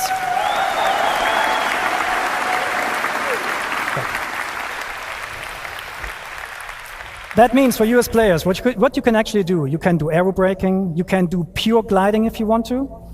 You can even do like competitions like, I don't know, like drop ships out of orbit and then see how far they glide. This is all possible with a new system. So let's talk about the problem, how do you come to a stop now? To come to a stop with the new system, you need to purposefully put the ship into a stall. But don't worry, when we don't have the thrusters disconnected, IFCS will help you. So you're gonna bring down the speed more and more until you're reaching stall speed, which is about now, and then the thrusters will kick in and catch you. That means, however, you are now in a state that the thrusters don't like, right? So at the moment we have turned this up, but in the future you will not be able to hold this for long. This messed with me. This is one of the most exciting aspects of the game for me. The differentiation between VTOL capable ships and not. I find it so interesting, and it's like a really cool little detail to have on your ship that sets you apart. Unfortunately, they didn't have it working for this demo, as here when he stopped, it should have started to build up heat in the ship. He should have been able to show us, hey, we can't stay here for too long. We got to get moving. That's the balance of you have control surfaces you need to depend on to fly. You have thrusters that you need to watch and make sure you're not overheating. And you have a certain amount of speed that you probably want to fly in order to make sure that's all true. They didn't have it in this one, but I believe they did hint at it's still happening, and we know it's happening. So maybe next time. So if Brent, for example, now from a hover, strafe is left, more left, more left, more left. The wind flow again pulls the ship over, and you go forward again.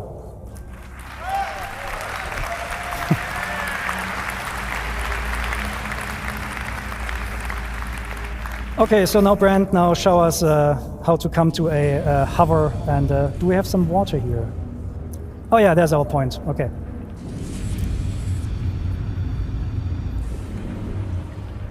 Highway to...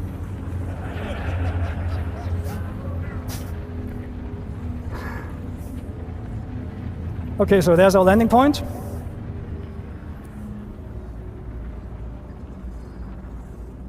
Can become a little bit slower, I don't know, 100 meters per second. So we're trying to land somewhere here.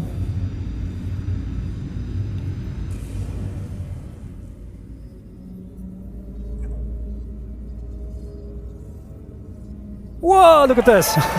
This is all using new assets. So the HUD, the MFDs, even the water effects we just saw, these are all new. The markers, someday. Whoa, look at this!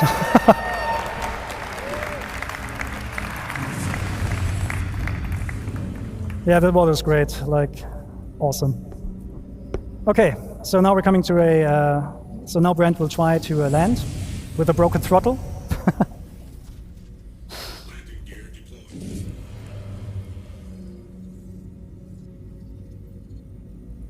This is again where I thought they might show us the overheating and stuff. And yeah, he's aided a little bit here by the landing gear. So he has landing gear out, I think, because that automatically enables precision mode at the moment, so that you're a little bit slower. But you can of course like turn this off as a player.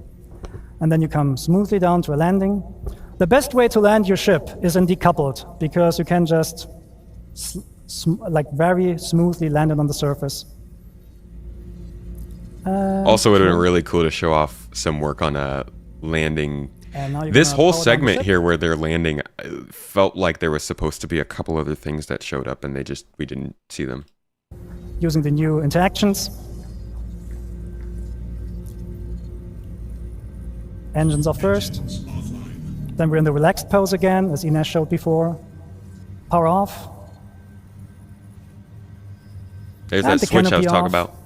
No, open. Wouldn't Connie's fly like choppers with its put the VTOL canopy mode? The Connie does have a couple thrusters too, as well as the fans. And get out of the ship. And probably go for a swim or something. Okay, that was a bit of a buggy, bumpy ride, but thank you for taking the time with us.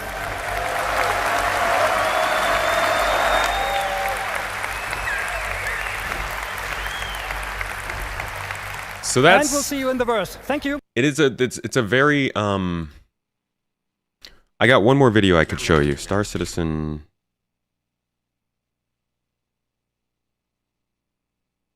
Crap. Vehicle team Q&A. I think it might be this one. How about boats? So John is going to talk here. There's not enough to justify absolutely in the future.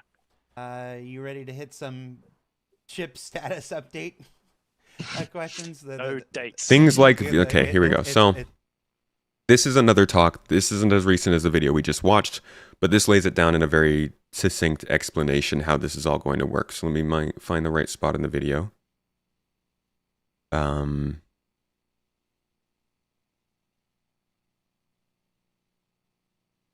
Here we go. So this is asking things like VTOL doesn't always make sense when flying upside down. What are your plans to change that? And this essentially goes into not only control surfaces like the stuff we just watched, this will also touch on engineering, which is what we're about to get into. things like VTOL mode sort of lose meaning when you can just hover upside down or nose pointing at the ground. Why does it make flying easy, especially for things like the Prospector? While it does make flying easy, especially for things like the Prospector, it does break immersion. Are there any plans to force ships to stay close to horizontal at slow speeds? This would also affect ground combat and make it more necessary, as you wouldn't just be able to point straight down at targets. Just that one is yes. So it's probably worth explaining. So at the moment we have aero surfaces on these ships, but it doesn't fly like a plane. So they're still driven by the thrusters, but we do change them based on the planet they're on. So they do lose some power in atmosphere, but the thrusters to generate the performance in space have to be set in strengths. To generate the accelerations that we require in space. And then when you fly in atmosphere, you lose some efficiency, but we still need the strength of the thrusters to be able to push the ship through the air. And so he said something very small, super key there though. Before, the ships were flying all on thrust, and because these thrusters, the ships, as we know, have to move these ships very quickly. I think this might be part of why they're trying to slow down combat actually a little bit, is that in order for us to be able to maneuver quickly, these thrusters have to be super strong. In order for these thrusters to be super strong, they're overpowered in atmosphere. If they're overpowered in atmosphere, VTOL doesn't matter, heat doesn't matter, stuff like that doesn't matter. So I think they're kind of trying to depower the thrusters, and part of the way they did that at first was those efficiency curves that we heard of. So in this video, they talked about how they added efficiency curves so that thrusters don't work as well in atmospheres based on what thrusters they are. And then they showed us the drag and lift. So we got that idea that efficiency curves were added so that thrusters weren't as powerful in atmosphere as they were in space. But it's not quite good enough, and he'll explain why here. Pushing aero surfaces through the air takes a lot of strength to be able to do that. So we are limited in terms of, to get the maneuverability in atmosphere currently, we still need quite strong. Well, we still need quite strong thrusters, which means you can hover quite easily. But that's not always going to be the case. So in the future, we are going to move towards control surfaces. And this is going to allow us to move the movement of the ship from thrusters to aerodynamics. So it's going to be the aerodynamics driving the maneuverability of the ship in atmosphere. And then the thrusters are just going to help a little bit. And then this is what we are now seeing here. When they did the little swivels and everybody loved it. Where was that? Here? No, it's back here. This is you want to rotate your ship with your thrusters off. This is what he was talking about. Rotate your external. That's right there. Can you waggle your tail? So October 2023, and he was telling us about it in May of 2022, and now they've got it working at least on the Gladius, and we could see that the direction they set out here is where they're going. So now let's listen to the rest of this to understand how this will continue even further past this to make it a little bit more hardcore. Having the maneuverability of the ship in atmosphere, and then the thrusters are just going to help a little bit. They're going to help just move the ship and allow the thruster layouts to kind of do their work, but it's not going to be the primary source. So if you're flying a Gladius, for example, and you go really slow, it's just not going to have the power to kind of keep it up. And that's where the VTOL ship's going to come in, where they can transform and fly in VTOL and hover, and that's where they'll have the advantage. But we need to add control surfaces first and work out how we do all the controls with that as well, because it's quite a complex problem to solve. Without going full flight simulator, for example. Right. Didn't we do some version of this before with the adding the old hover mode? Yeah. If there is one other thing that I think people probably know me as being very anal about, besides quanta and quantum, it's got to be hover mode. We get into a lot of arguments about hover mode. I personally think it was a good idea with a bad explanation, bad implementation. John Crew seems to agree, but what we're now talking about here is essentially the replacement for what hover mode was trying to do. Right. To an extent, yes. But that sort of tried to solve the problem in a different way, and some people liked it, a lot of people didn't like it, and it was the right idea with not quite the right implementation. Another thing we can look at when all the stuff Rich talked about is heat. We don't really use heat at the moment because the way heat works in our game is not how we want it to work long term, and this is something with a resource system that is being entirely redone. But for ships that, like a Gladius, as well as needing that control surface to keep up in the air, like if you're not going fast, those thrusters can start overheating as an extra penalty, because in reality, you could just upend your Gladius like that and balance it on its main thrusters. But because they're powerful enough to do that, so they should be powerful enough to do that, but they're going to be working so hard that that heat is going to build up, and we can cause intentional problems doing it that way to stop. I've seen people landing their Scorpiuses on the wings that way, and that sort of stuff will start being a lot more rare. Like a gun star in Last Starfighter. Yeah. Yeah. So that's a really important segment. Super small clip. I think that is really the only time that they have properly summarized just how significantly control surfaces and the heat system will work together. Just to go into a little bit more detail here, I've got one more document we can look up for this. Because I think it's good to nail home just how intense, just how in-depth they are trying to make flying ships in this game. You know, everybody wants to fly a ship, but there does need to be a reason for there to be ship pilots or careers that are based on flying ships. Here we go.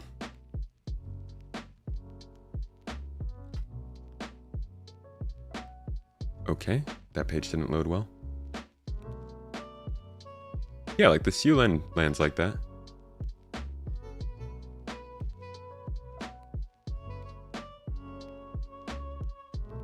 RSI design will lend itself very well to Atmo flight.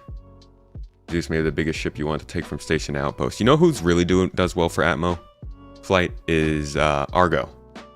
I'm pretty sure every single one of Argo's ships has VTOL thrusters. So here's a little bit more depth into thrusters to help understand that they're more than just the things that fly your ship. They're going to be your best and worst friend. Now we've got different types of thrusters. Main thrusters are primary thrusters on the ship responsible for going forwards. These are most important ones on traditionally constructed ships and provide the bulk of forward momentum. Retro thrusters basically fire the opposite. They go backwards. I hate this website, man. And then we've got VTOL thrusters. These thrusters provide lift on the z-axis and can be either fixed in one position or provide continuous upward thrust, or can pivot when needed to provide that thrust. Cargo or particular ships tend to have fixed VTOL thrusters on the other side if they are required to enter or exit planets or moons with gravity to aid them in leaving the atmosphere and to also slow their descent. If a ship does not have dedicated VTOL thrusters, it is not the end of the world. It just requires more forethought under those circumstances mentioned before. Again, trying to emphasize planning. They're not going to completely let you not fly because you don't have VTOL, but you'll notice.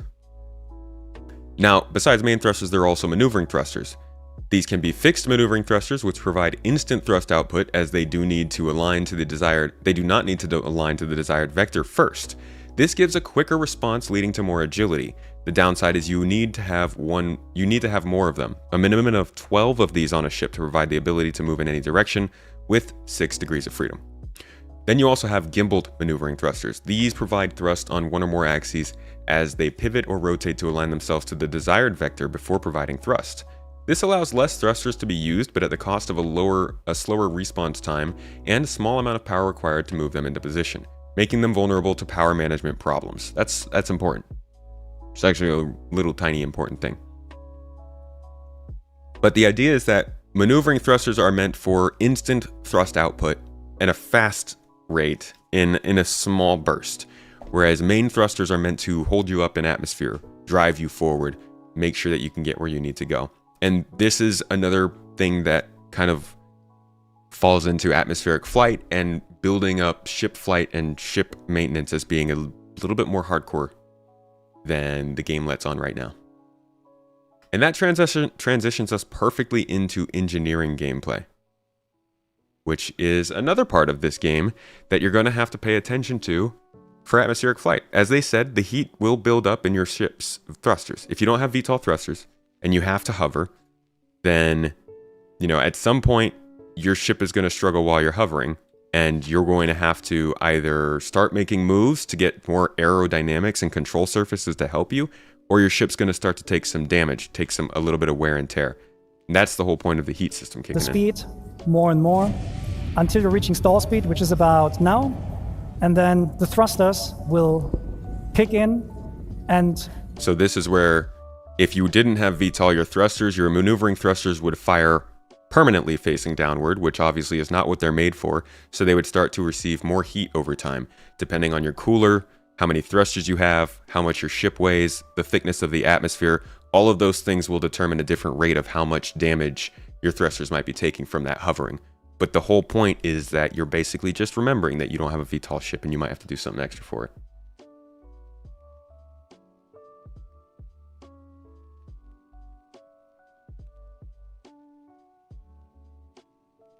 If they want to go more space sim-like, heat should build up and be a problem in space, but not in Atmo, because of how thermodynamics works. They could do that, but probably they don't want to go that deep with it.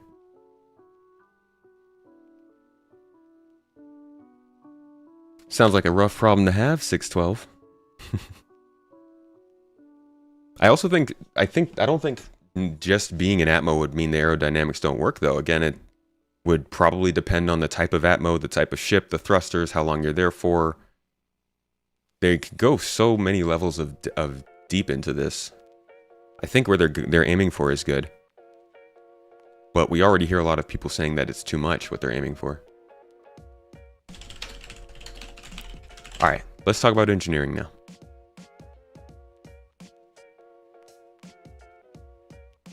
We're going to look at the design brief instead of the in-game explanation so that you guys can get a solid idea of everything that's included in this game profession.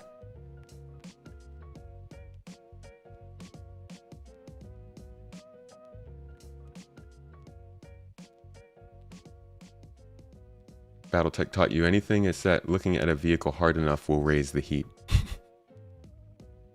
Interesting theory.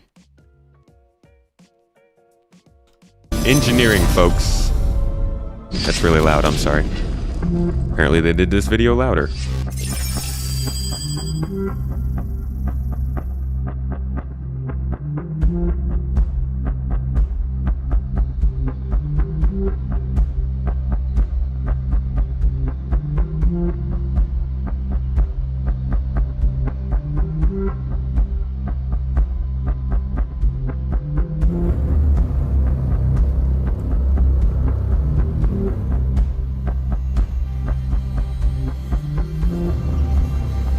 What is your role as an engineer?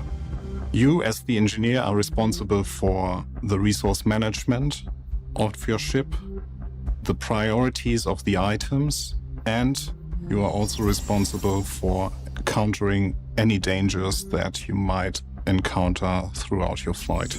A big part of your job as an engineer is dealing with dangers that affect the mechanical parts of your ship and are different to the ones you would face as a pilot. There are 3 types of dangers that you will face as an engineer. One being something that you already know, which is overheating. The second being wear and tear. And the third one being malfunctions. So overheating is not only items running too hot, but it also is item running too cold. And the way that you can counter that is either actively or passively, where passively is something that we already do with the cooler on your ship, and actively being something like you standing in front of the item and using your fire extinguisher to bring down the temperature of the item. And if it's too cold, you can use a flamethrower or blowtorch. So wear and tear is a danger you might have already heard us talk about in the past. It's just something that the longer your item runs, the less efficient it will be at some point. So a general maintenance will be required to keep them up and running. And then there is the new one, which we call malfunctions, which we'll talk about later in more detail. But the way that you react as the engineer there is unique to each malfunction. All 3 dangers contribute to the health of the item and have an impact on each other. So since the first two are quite easy to grasp, let's dive a bit deeper into the malfunctions. Different items in different situations cause different errors. And while I can't talk about all of them today, here are some currently in development. There's disconnect, where you either don't have a relay right now in the place, or you don't have the item right now at the item port. Then there is power drop, where certain or the required amount of power doesn't reach the item. Then there is misfire, where wear and tear impacts the functionality of your item. Then there is cloggage, where resources are prevented from reaching your item. There's also power surge, where high energy reaches your item and will negatively affect the function of the item. And then there is leakage, which is similar to cloggage, where resources won't reach your item, but the cause is a little bit different. Then we have unresponsive, where you as the engineer try to communicate certain changes on the item and they will not reach the item. There is bugged, where we have the most experience with being creative, so be surprised for what comes your way. And then lastly, we have destroyed, where you just lost your item. Bug can also be caused by hacking or being tuned incorrectly. Hey! Why do we introduce malfunctions? The reason is quite simple. It's something that you know from your real life. Like after a while, certain things start to malfunction. So you better pay attention to those malfunctions and know how to react to those. So your job as an engineer is preventing those malfunctioning from actually happening, or preventing the dangers that they create on your ship. And if you don't react in time, you might end up with cascading of errors that will in the end lead to the failure of your ship. It allows us to have the engineer being as important on bigger ships like the pilot or the gunner. We want to make sure that there's plenty of things to do for you as an engineer.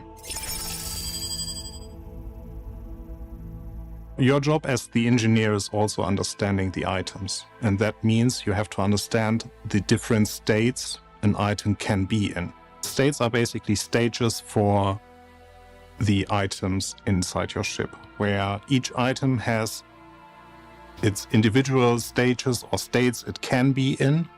Where, for example, you can have items that have a boot up phase. Then they have, that is followed by an ignition phase, where you have to ignite something so that it is going into the idle state, where it is basically waiting to go into the active state, where it starts to produce the resources that you actually need. Then from that active state, it will probably, or some items might go into the primed state, where you have to fire something out. Example is here an EMP. That can then go into a cooldown state, where you basically have to wait for the item to cool down again and then to be restarted or turned off. This adds a new level of complexity to you as the engineer, where you not only have to pay attention to the dangers, the malfunctions when they appear or where they appear. It's also important on which item they appear and in which state the item currently is. Because depending on the state the item currently is where the malfunction happens, it might end up you having to switch the item to a different state to be able to fix the malfunction or counter the malfunction, or even turn off the item completely because the current state requires you to restart the item completely. So I think this is probably the scariest thing for people when they're thinking about engineering. This is what makes everyone feel like it's just going to be some kind of extra thing that's thrown in for busy work at all times. I'm pretty sure this is just going to be a sort of a repackaged version of what we have now. And instead of just worrying about combat, you're now worrying about in industry. Like, if you take your ship out and you fly around a bunch and maybe you bounce into the ground and you get shot at a little bit, You have to get more fuel. You have to get your ship repaired. You have to get a checkup when you get to a space station. I don't see this as being any different. If you're not getting those checkups, if you're not taking care of your ship, you're going to start to get malfunctions. And those malfunctions could be bad or good, but they could also just never exist if you just take care of your ship. So it does make the game feel a little bit more hardcore, but at the same time, I think this is a relatively standard kind of thing. It's more the larger ships that are going to see this really start messing with their gameplay. And yes, for some things, it is as simple as turning them off and on again. All of this we do to make the engineering gameplay more engaging. We still want to allow players to maintain their ships on their own, but especially for bigger ships, we really want to introduce meaningful interactions so that you decide to have several engineers on your ship. And for that, we introduced the 3 types of hats that you can wear as an engineer. The 3 basic engineering types are tuner. That's the one. Tuner is the one I think we haven't really heard much about yet. This is one of the more... Engineer. In my opinion... 3 basic engineering types are... This person sounds like the most interesting, because the way they describe this makes it sound like you'll be out there on the ship before everyone else. You'll be working out a startup process so that the ship is maybe overclocked or tuned higher to run better, or maybe it just runs more efficient so that your parts don't take as much wear and tear as you're running. They haven't dove as much into the tuner as I would be interested in hearing about, but I do hope that it's a lot more about the planning of your expedition than the actual active maintenance, which are the other roles we're about to hear about.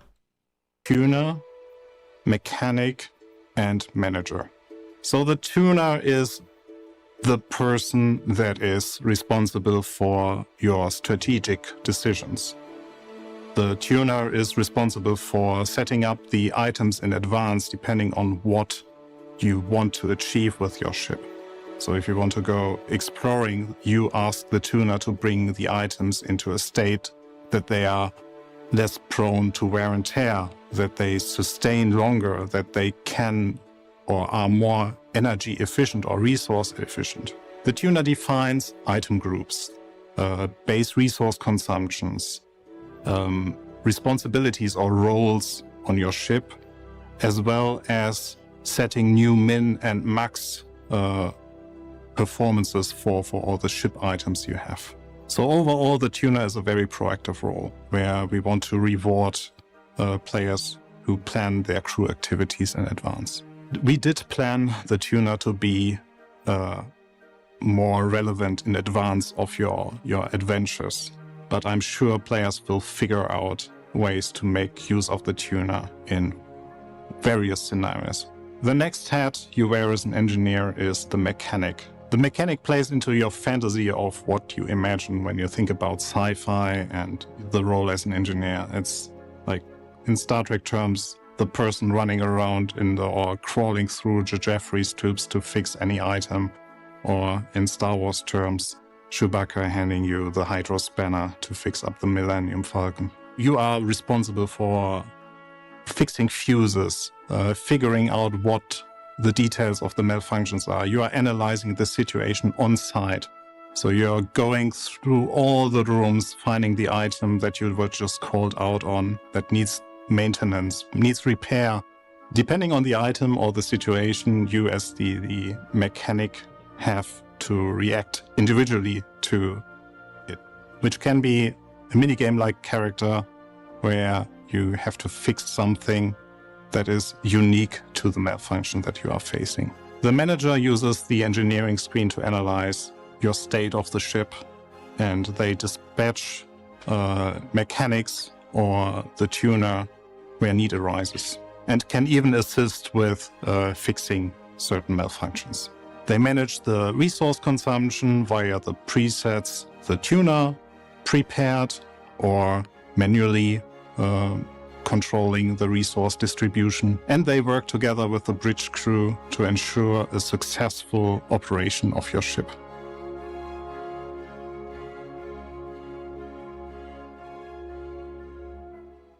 We're like flirting with capital ship gameplay with these kinds of additions.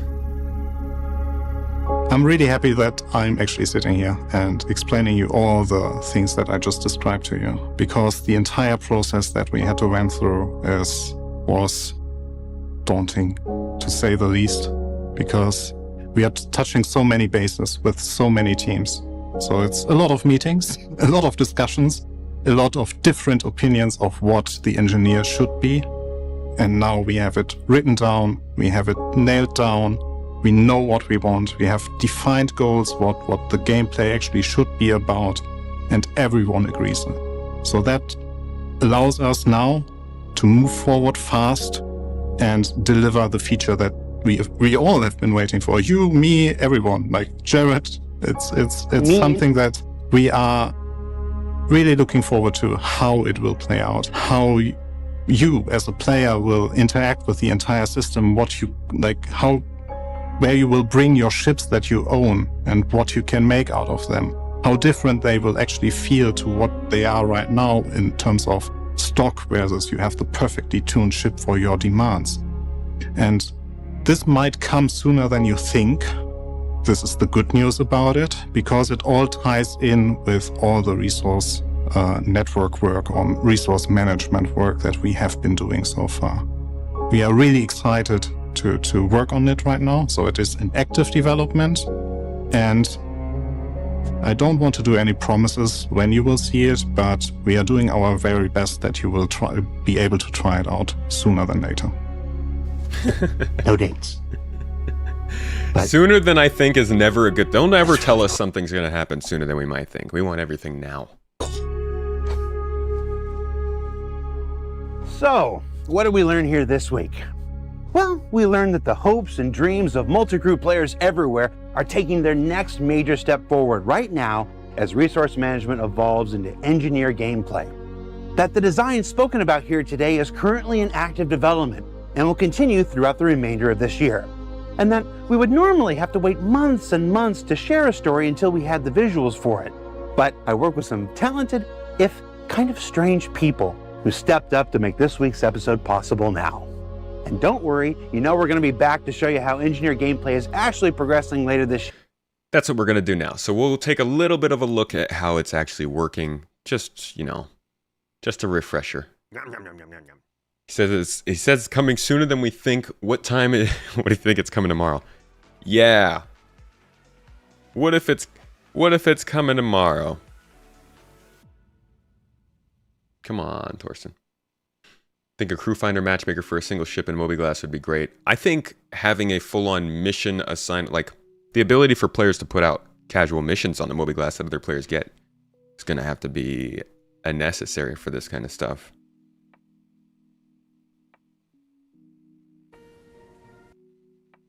It happens rarely. Mostly, what happens rarely? Oh, the Hammerhead. Mostly because we can't currently log into a sub or capital class ship as crewman. That needs to change for this to work. Yeah, a lot of things need to change for this to work. For one, flight needs to get more difficult. The diverse needs to get more dangerous. Jobs need to get to pay out more. The idea of being on somebody else's ship needs to be normal. There's going to be a lot of stuff that has to happen before this is good. Oh, there goes T. All over my leg. I love that. That's great. Wonderful. Is there a patch coming tomorrow? Not that I know of.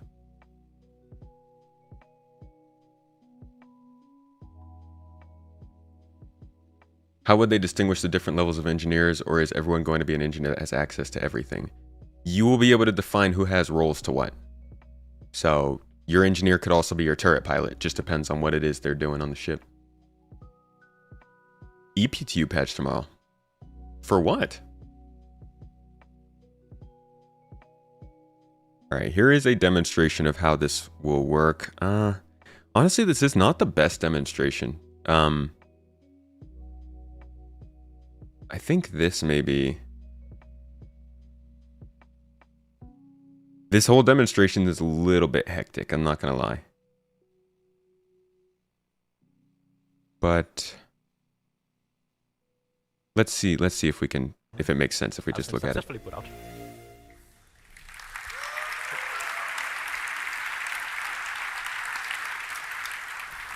Okay, so let's get Thurston back on stage. You saw a lot of the systems in action, but let's get a video of one of our play sessions, which is going to probably show it a bit better. So, yeah. I have to excuse myself already because I was leading this group of players being attacked by the Gladius, and I did a poor job, but more to that in that video. Yeah, Guillermo, we wanted to talk about... So for this demo, we have modified the damage system slightly to represent impact penetration at a very basic level. So you are going to see that the quantum drive is going to be hit by the Gladius attacking the ship. So, yeah, being attacked by a Gladius for an A2 isn't like a big challenge, but in this setup we were not like fully staffed. That means we had our engineers running around and yeah, no one being seated in the turrets. So, yeah, our goal was basically to flee the Gladius, and yeah, with the Gladius actually shooting the quantum drive and damaging it, I thought, hey, it's a good idea to tell Pete and Simon to repair the quantum drive as a priority. As you can see, I somehow missed that the habitation room caught fire. I tried to, yeah, well, prevent further damage to it, but yeah, I failed. Yeah, so that was causing a bit to the panic, so I even got distracted in this moment.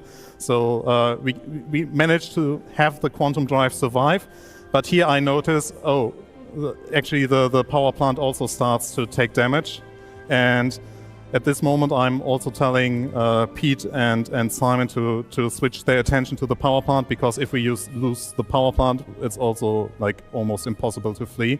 So here I realized, oh my god, we are going down fast, and I think at this point now, yeah, I opened the compartment to make it access faster, but that was already too late, so the power plant died.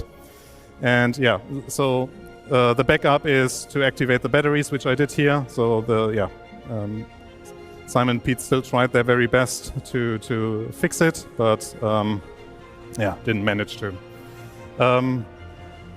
Yeah, the attack moved to the forward side, targeting the batteries, because the player who was attacking us actually knew the ship layout. And yeah, here I noticed that the second power plant is also got attacked, so have to redirect the... Yeah, this is definitely... FTL is what I've seen as being the best sort of way to look at this. And it's probably the way that we should describe it when people are like, oh, engineering, oh my god, that ruined Elite Dangerous. Just be like, not Elite Dangerous engineering, FTL engineering. What I'm more excited for than this whole maintenance aspect of this, which I don't think is going to be as big a deal as it's making it seem since they're in battle here, are the shipboarding scenarios when you're on big ships and you have to figure out what rooms to vent, which to keep going, which doors to lock. Oh man. Even if that doesn't happen naturally, we will definitely be setting up those kinds of situations in GII just so we can see what they're like. Our mechanics to it, and at this point we wanted to flee, and then I realized why doesn't the quantum drive work? And as you saw, that there is a relay that also got destroyed. So here you see it very clearly that with a relay being destroyed at the quantum drive position, that means that the quantum drive cannot be accessed from the pilot seat. That means that I also had to get that repaired. So it was a bit chaotic. Everything was also happening a bit too fast. Here, trying to save the second power plant because we're already running out of battery life. So yeah, if we would have lost the second power plant, that would have been our certain death. And I think at in the next part of the video, we basically asked someone to fix the relay at the back so that we still be able to jump away. Yeah, so we at least managed to save one of the power plants.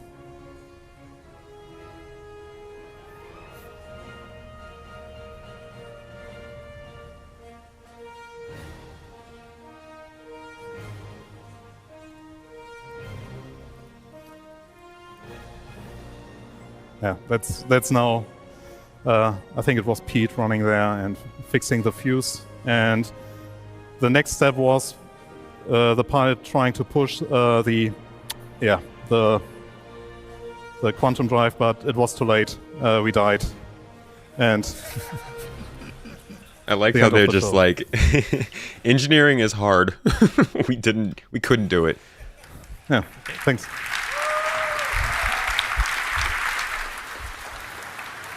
So, what you just saw gives a good idea of how busy ships will be and what meaningful multi-crew gameplay will look like. But what about the future? Since we worked on technology that will be used throughout the entire game, you will see more and more coming utilizing this tech. It will introduce systemic gameplay with allowing players to come up with creative ways of manipulating their environments. Sabotaging a power plant or destroying a vital relay that connects it all to shut down an entire enemy base that can include its life support or security systems. It would also tie in nicely with Maelstrom that you just saw, and anything that will break off will lose its connection to the network and therefore have an impact on its functionality. So it's a real systemic feature. The technology allows us also to take further steps into the crafting profession as well as in the base building, where both are related to each other. Bases built by player will also form resource networks and come with their unique challenges similar to ships. We are all really excited about the future of this tech and all the associated features. So there's a huge thanks for all people involved. So thanks to the entire EUPU team, the vehicle teams, Jared, active feature team, and the arena commander team. They all were super supportive to get this behemoth into a state that you could see here. And it's something that has been a long time coming, and we are really proud of it. So thank you for sticking with us on this journey. All right. Wait. Oh. There's one more thing. So we really want to get your hands. We really want you to get your hands on this because we already had a lot of fun with it. I hope all of you have heard of the experimental mode in the Arena Commander. So we want to bring you what you saw here as an experimental mode before we put everything into the PU.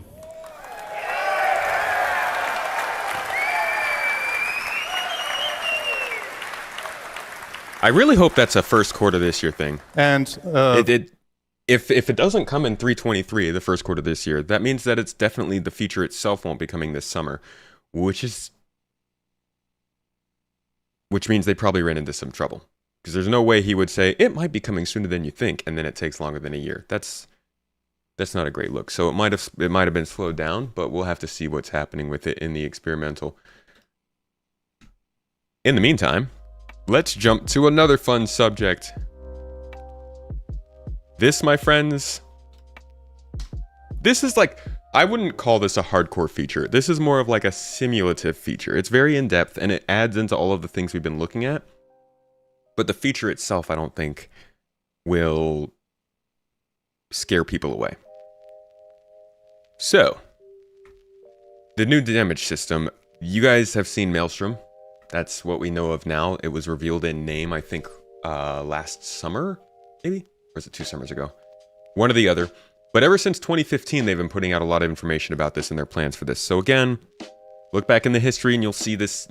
A lot of the crazy parts of this game are not scope creep per se. They are old promises and visions that are coming more to fruition now. This obviously didn't come out with the initial pitch of the game, so you could say it was scope creep back then, but regardless, an in-depth damage system has always been a part of this game, and this should give you a little bit of an idea of what they wanted, how they want it to work. So, I'm not going to go over too many of these details because we don't know much about how this works into Maelstrom, but I do want to focus on the fact that Maelstrom has been a very old thing that they've been working toward. So, the really interesting thing, about us having access to our 4 different measurements of damage is that they can be imprinted on your ship in a pattern and strength that is unique to each weapon, explosive, or type of impact. So the 4 different patterns: temperature, burn, thickness, and deformation. These types of things needed to be added to a damage map for every ship. And that's part of the things that had to be done for, say, salvage. Hull scraping. Hull scraping needed to have these damage maps in the game so that when you scrape the hull, you could see what was underneath.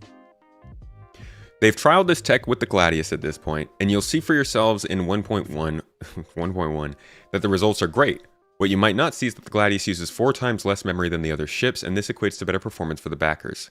So they were doing a lot of work on this back then, but really I think this stalled for a while once they realized their networking problems. But moving forward, they say, with our new damage technology now in place, we continue to strive for even more realistic and efficient methods to push our graphics in other areas.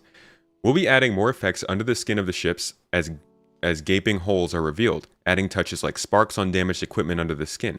Several lighting and particle setups are being prototyped to take our ship's interiors through healthy, damage critical, and flatline states that will inform and immerse players during battle. Our new state machine being developed, called GOST, will determine the healthy or unhealthy flow of energy around the ship's systems and will have big impact on all multi-crew interactions and the effect of ship damage on them. That's been worked into the engineering system. Given the complexity of our larger ships that are really like floating levels, big questions remain about hull breaches and how to portray critical damage in the vacuum of space, and how this will affect players inside. And optimizations in all areas will allow us to add more and more players simultaneously to create massive multiplayer battles. Then they gave us a nice little detailed preview of their plans. So as you can see, this is a video from like 2013 that clearly shows their direction moving towards Maelstrom. Just took a long time.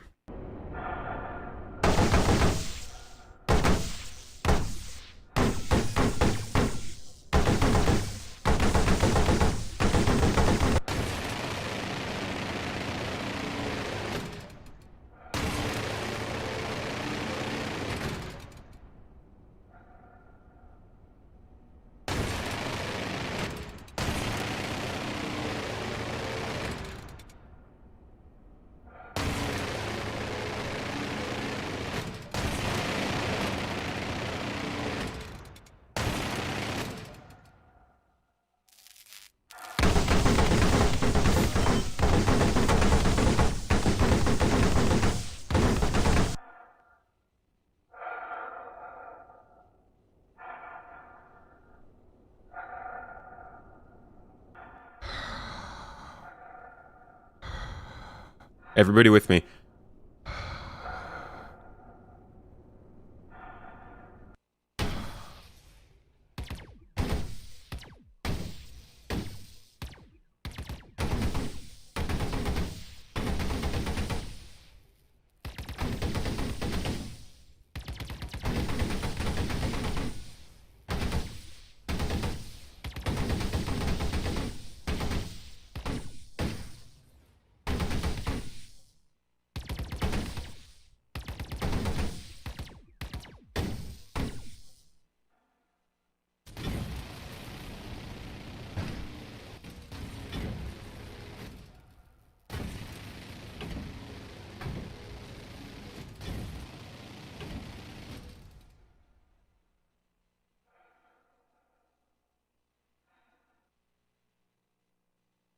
All right.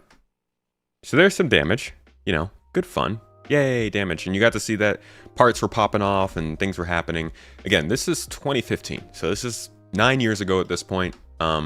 It's not something new that they just came up with, but now, as with many of the things that were shown at CitizenCon this last year, it did end up coming back up kind of out of the blue as people were not expecting it. And they give a full solid detail on how it's supposed to work. So here is some information on that, because it's a pretty crazy system. Let's take a look.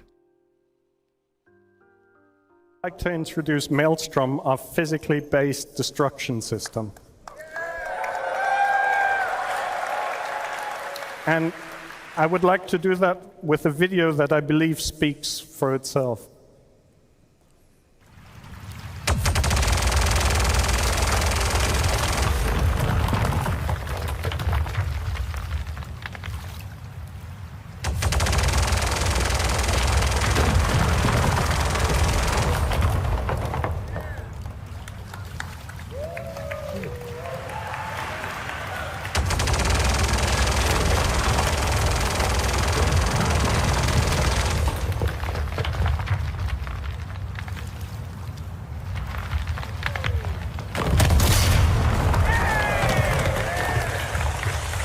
See the water splashes?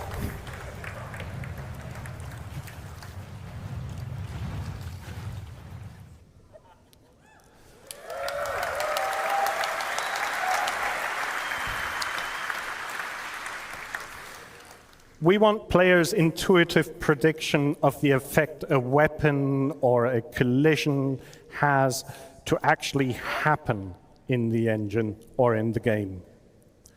So we decided to move away from hit point pools or other abstract models to simulate damage. So that the video I showed you guys before, this one, where is it? The heck did that go?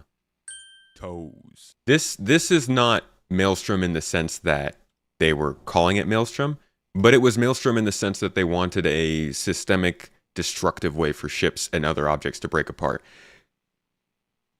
This is a really good example of game development, I think, where they had tech and they were just kind of building it, but it took a while for them to figure out a proper in-game implementation of it. And I guess Maelstrom's just a nice marketing term they could attach to it, but the idea transferred and shifted over time and ultimately ended up here. Profeta, thank you for the sub. 23 months! Appreciate you. Thanks for the follow. But rather have damage be calculated from a physical model and from the physical material properties of each entity. If something breaks off due to its structural integrity decreasing below a certain threshold, Maelstrom allows it to break off in a realistic fashion. If you shoot off a wing, the missiles and weapons on that wing should still remain attached. If the broken off part still has power, electric items should still function. This means Maelstrom was needed to be designed to work with a hierarchical setup to begin with. That's pretty nuts. From the hierarchical representation of the geometry we want to break off to the same hierarchy on a higher level for items like power plants, lights, weapon systems, and so on. Maelstrom is persistence and networking ready. We designed it from the ground up to work with high latency situations, to persist and replicate easily.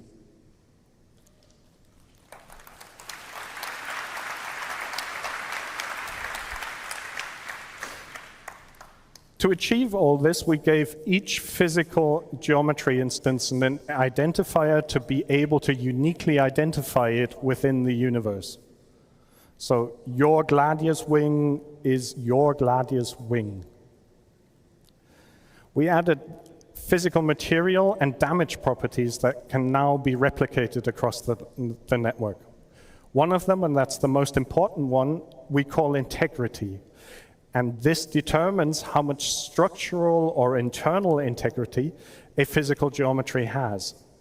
Integrity is modified from dissipating, or rather absorbing, energy from kinetic impacts or energy weapons, and also in the future from absorbing energy from external factors like extreme temperature or fire, as you've seen before. We also track which physical part or geometry belongs to which visual geometry and which high-level entity. So if the structural or y'all recognize this? Hold up. You guys recognize what we're seeing here? Actually, I'll let it play a little further. Integrity collapses, we know which visual geometry is affected and which item might be affected as well. So a power plant will cease to emit power or implode, explode. A weapon will cease to fire, and so on. To make things break apart, we create what we call breakable clusters. A breakable cluster is a set of physical geometry, the visual geometry, and the entities on top that can break off. Between breakable clusters, we create abstract cantilever beams to be able to model stress and strain. I'll go into more detail in that in a bit. Breakable clusters are hierarchical. They mirror the hierarchy of all attached entities involved. They also embed the hierarchy of all animated joints. And they also embed the hierarchy of all physical geometries. They essentially represent a ground truth of the entire hierarchy necessary to perform all our goals for Maelstrom. Okay, so this is the part I was trying to talk about before. This is familiar. Time to cross our streams. There's two systems interacting here. If we go back to Benoit explaining PES to us back in 2021, we can see that the stuff that they're showing us with this damage map is very similar to the stuff that we've seen with PES. And I think that does a good job of connecting how much these technologies depended on things like PES and server meshing actually working, and is part of the explanation, not the whole explanation, but part of why so much of this stuff has taken so long. Because if they had tried to make Maelstrom work before PES, imagine how much they would have had to rework it for this. Anyways, so this is a screen they're showing us for the damage breakdown of, I think, a Gladius and all the different parts. Check this out. Properly explain the system when we first view the game world as the game engine sees it. Game objects are constructed of several game entities linked together in hierarchical structure. You can picture this as a tree, which is a specialized kind of graph. This is how the game engine holds and simulates the elements on screen as it is running the simulation. In a server meshing world, this is also how replicants hold the entities in memory for each of their assigned territories. For example, a ship is made up of several entities that make up different parts of the entire playable vehicle. Each part is parented to another entity until the root of the ship is reached. Each of these entity nodes holds properties with regard to what the entity represents in the game. The class of object it is, the item type, its legal owner, orientation, and of course its very precise physical location within the game world. Each edge in our graph qualifies the relationship to the parent. In the case of a vehicle, our edges store properties that tell the system which port is being used to attach the entity into the parent and what kind of attachment it is. An item port attachment, a zone attachment, many others. In a constellation, for example, the different major sections of the hull are entity nodes with edges to the ship root. We call this small graph of item an aggregate because it is a whole movable unit. The ship root in this case is called the aggregate root because it sits at the top of a logical object. You can think of what you normally call an item as an aggregate, with the aggregate root being the actual item you are talking about. For example, a first-person weapon with attached scope, mag clips, and laser sights is a small hierarchy of entities. We distinguish the aggregate roots from other nodes by giving it a label. So you guys kind of, I'm guessing, see the connection. Let's continue with this demo, just to show the idea of how these things break up and need to be tracked by the system that keeps everything persistent. It's a lot. This image is showing a breakable cluster graph of the Gladius. I'd like to show one more video of Maelstrom before we continue.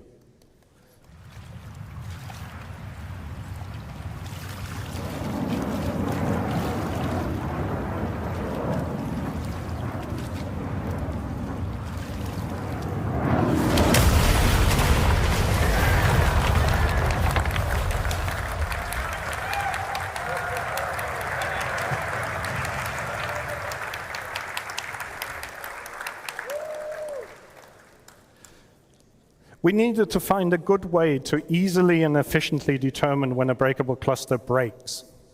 We chose a well-established model from material sciences and structural engineering, cantilever beams.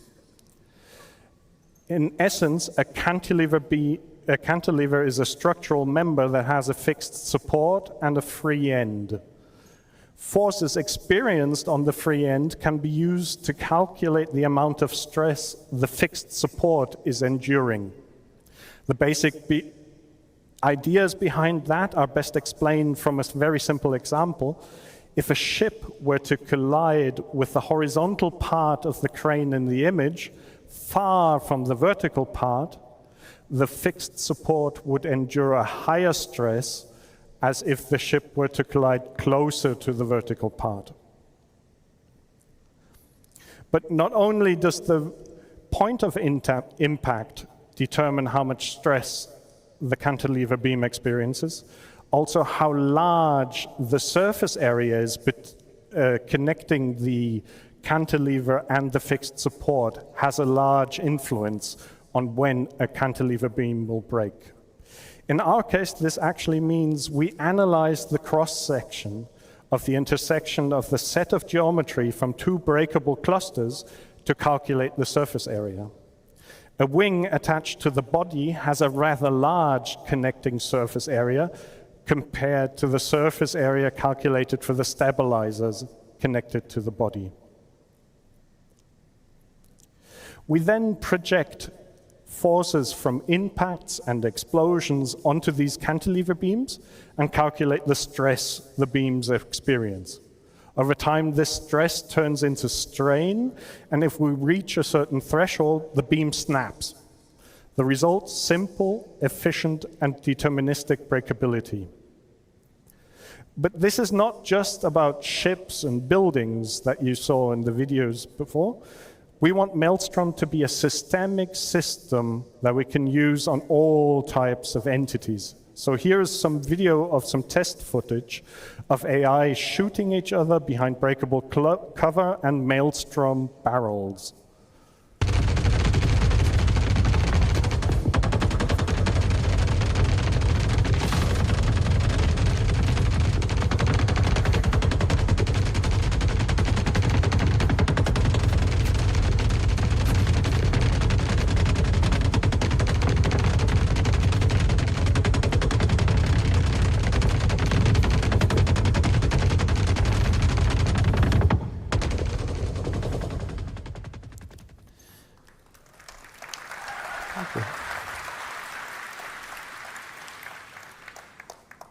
Physical material properties influence damage and breaking and have a direct influence to how things break and fracture.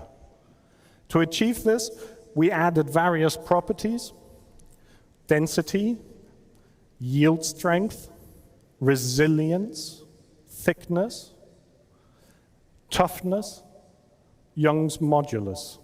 And this is more or less what I wanted to talk about Maelstrom, but I don't want to leave without showing one more video of what carnage Maelstrom can create.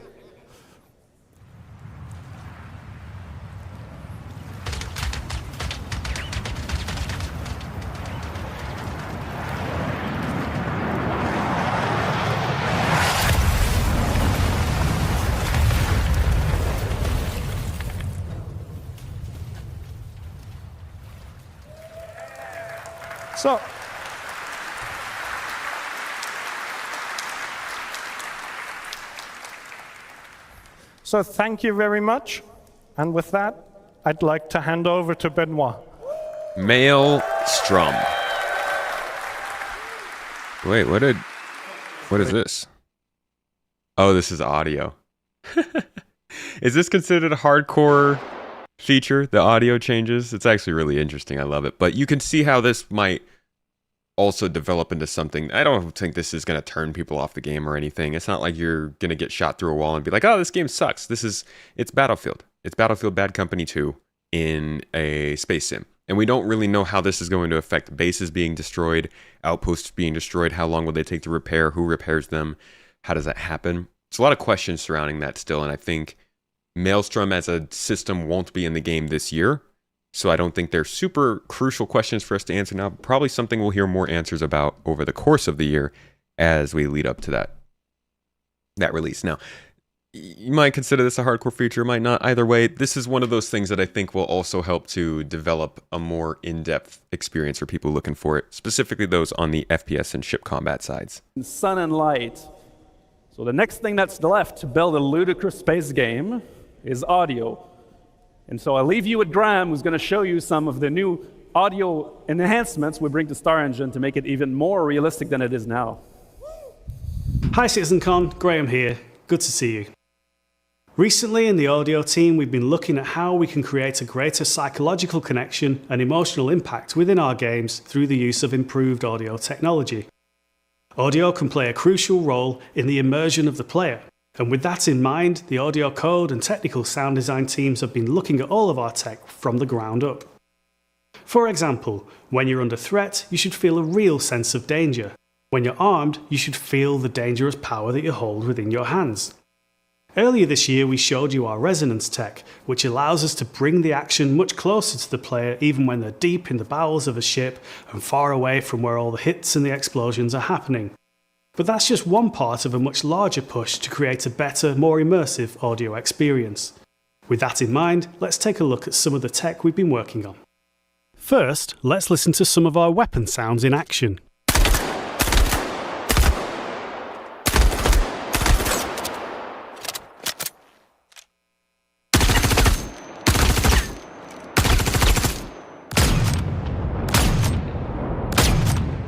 They're a great simulation, but we wanted to take them further and express the...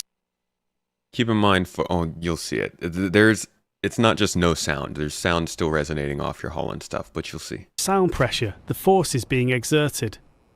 Our new in-house audio effects, particularly the multiband compressor, tuned by our sound designers, give us this result.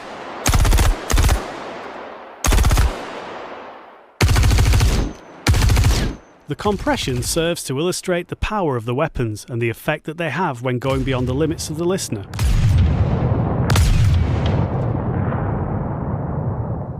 Let's show you the same audio effects applied to the ship weapons, taking us from this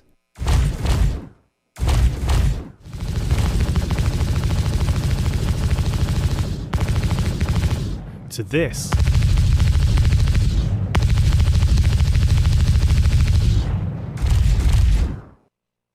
You can't hear much of a difference, but when at CitizenCon, hearing me through the actual speakers, the sound differences between the weapons and ships is actually pretty crazy. It's wonderful. You can kind of hear it here. But it's not just about feeling powerful. Changes in audio can create a sense of danger, of being out on your own and under threat. Here's an example of ship combat.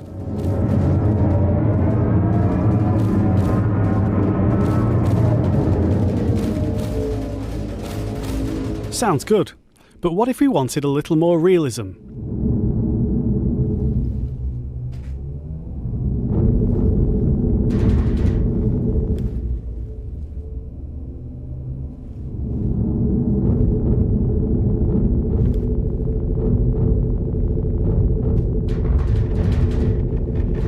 The audio propagation tech that we've been rolling out makes it easier to change the soundscape in real time, and a nice use of that technology is to provide a more realistic option. Here, your own weapons resonate through the hull of the ship, only what's in the pressurized cockpit is heard clearly, and the threat level feels higher due to the isolating lack of enemy weapon and ship audio.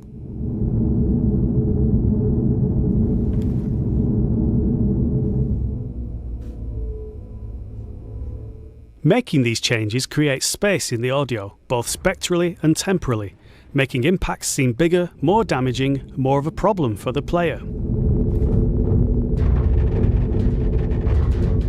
This realistic mode isn't limited to the flight experience, it's applied appropriately to the game as a whole. Here's an FPS battle in a depressurized area.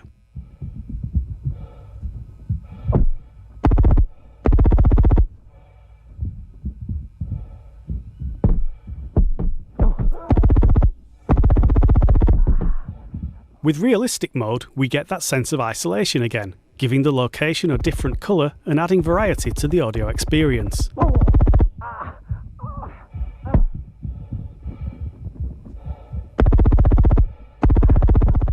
Player breathing and foley are exaggerated, and other sounds are transmitted through physical contact.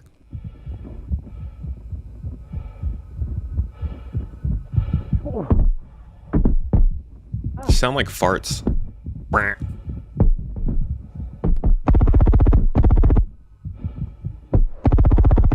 That's all from us for now. We look forward to getting these new audio features into your hands.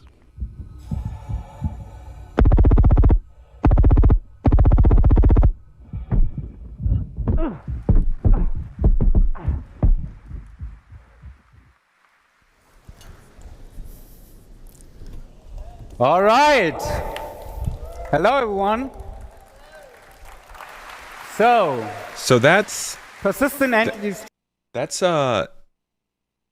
I like it. It's really cool. And I also, if you haven't heard, they have a cool lore explanation for this. Their whole idea here, what they've always said was, when you have these Being sounds out going your on, own and under threat. just basic Here's like an this. example of ship combat.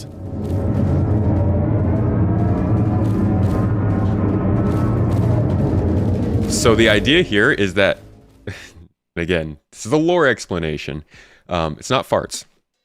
The idea here is that your ship and your helmet can actually replicate the sound that you would be hearing if there was not a vacuum. So it's simulative audio. And one of the things that they've talked about in the past is that they wanted to develop that sort of audio, and then they also wanted to develop audio for ships that didn't have that simulation, that got damaged or maybe just didn't have that tech. That's where this comes from. So now they've taken that and said, okay, now we've got a mode that's going to function when that simulation isn't working. That sounds much different when you're doing the same things.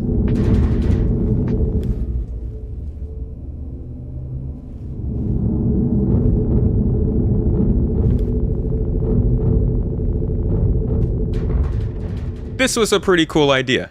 Now what we're looking to see is if they're going to stick with the whole lore explanation thing and allow this to be something that gets changed up based on the amount of damage you take. Your computer gets hit, you lose your audio simulation. That would be, I think, one of the top 10 coolest things that could ever happen in a video game. You're in the middle of a dogfight and like you take a certain hit and suddenly your sound goes out. Man. Yeah, Elite Dangerous did a good job with that. Their sound design was incredible. Like how Elite did this, the realistic mode kicks in when the canopy is breached. Right, just like that, yeah. Those canopy breaches in Elite Dangerous freak the crap out of me. It only seems like a disadvantage, so why would you ever use it during regular play? If you want it. If you don't want it, don't turn it on. Do you think it's possible if CIG asked Microsoft to rise the supported audio quality for Spiral Surround? Or if CIG would even ask, if someone asked them to? I do not know what that means, my friend.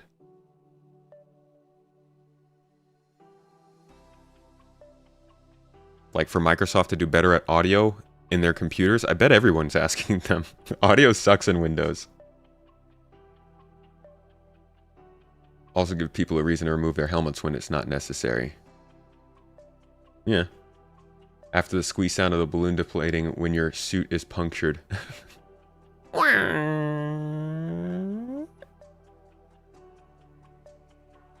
Helmet visor, somewhat obscure visibility. I don't think so. Maybe you can tint your helmet visor. Rather than the audio, allow us to see enhanced helmet HUDs for situational awareness, but as you said, in the middle of a fight, that may quit on you. We have that too! We're getting a little bit distracted, but as I said, this was supposed to be an AMA, so I'm supposed to be jumping on anything really that you guys are saying that seem a little hardcore. I did skip over Master Modes. So that because Master Modes deserves an entire... Master Modes needs a whole stream. You know that. Check this out. This is not the right one. We're going to Taking Flight. Where is that? Here we go. Some of the new UI stuff is actually really focused on giving us better control over what we're seeing. Take a look. I'm senior UI programmer here at CIG, and I'm here to explain some of the spoilers that you saw yesterday about our new ship UI. So, are you ready to see the ship UI in action? Right. Bone, play the demo. Brand, continue with the demo. So, as you can see already, this ship has less intrusive UI, with more space to enjoy the stunning vistas that planets can offer, and less cluttered views so you can focus during combat. This also means that the UI elements are now more relevant to the situation, linked to the operator mode. Just want to give you guys a quick look, because I pulled up a lot of this footage before when we would talk about this during my monthly reports or during some of the other deep dives we've done where we've looked at what they're working on. We've brought up this video clip a lot. This was their old version of the new MFDs, and honestly, I liked what we saw here, but I actually do enjoy this more. The only thing I don't like here is like too much blue. Part of the reason I love this was because there was so much red, different colors. It was nice. But clearly they went with a little bit of a different style. I think these MFDs look better. They look like they're better use of space, more information, and more functional, as you'll see in a couple minutes. It's just so much dull blue. For example, when we change to scan mode, the crosshair has scanning information about your target, and even the MFDs have changed. Some of these elements can be customized, but we'll see more about that later. For this demo, we're showing the UI developed for this Gladius. Basic information related to navigation will always be available on your view, and this Gladius displays all of that with holograms around the dashboard.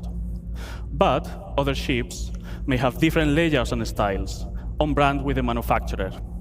For example, the Drake, that makes more affordable ships, rather than fancy and probably expensive holograms, may use physical screens, dials, and light indicators.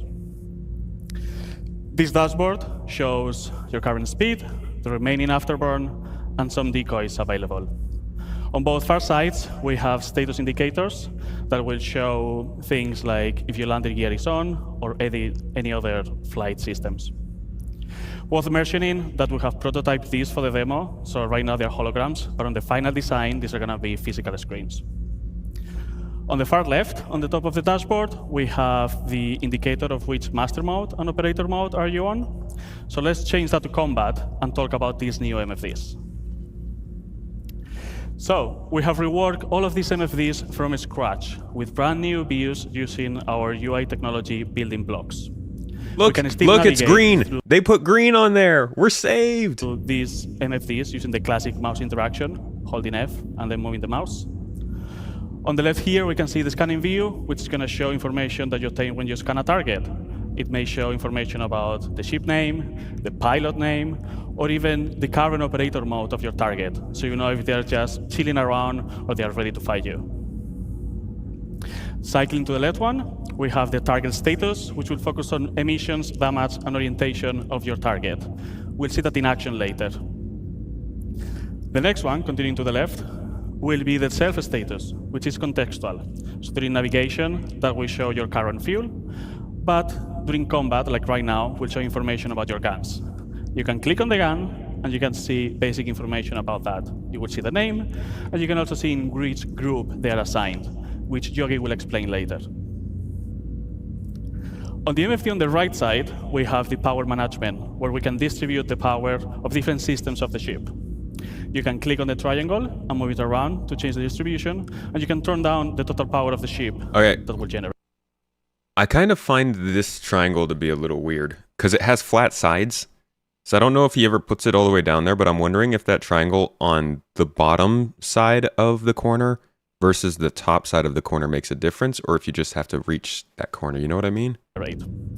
Because the corner isn't a pointed corner, it's like a side corner, which means there's space on that side to move things around. That you all know already works. So when you change the power management, you will see now a triangle on top of the radar to show you the changes. Now, instead of using mouse, you can also use key bindings to select MFDs and cycle through the views. God, I love that so much. Which might be faster when you are in certain situations, like during combat. This is what I loved about Elite Dangerous, was that I could just map everything I needed to do with the screens in the ship to like the buttons on my joystick. I can't wait for that in Star Citizen. For players out there, we have added about 100 key bindings, and I mean 100, to navigate through all of these systems. So you can fully customize how you want to navigate through them. Need a couple more keyboards.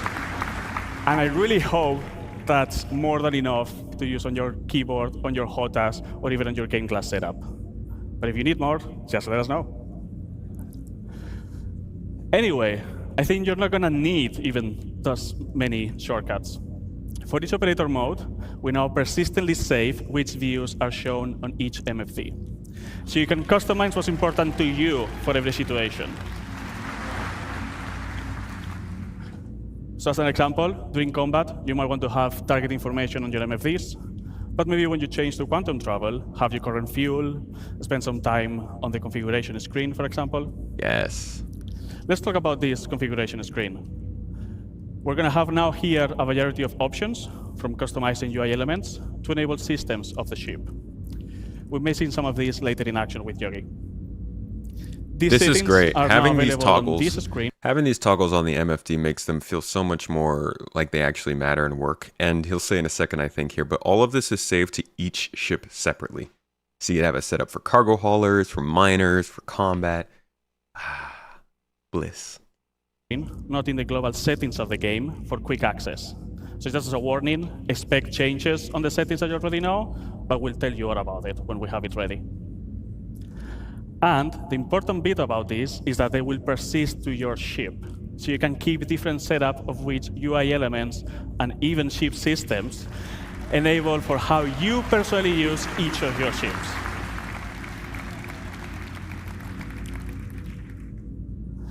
Now, some of you might be thinking that this Gladius doesn't have enough MFDs. Can we enable the top setting? For those of you that you want to see even more information, you can now cast versions of these MFDs to your helmet. Bro, drop the mic.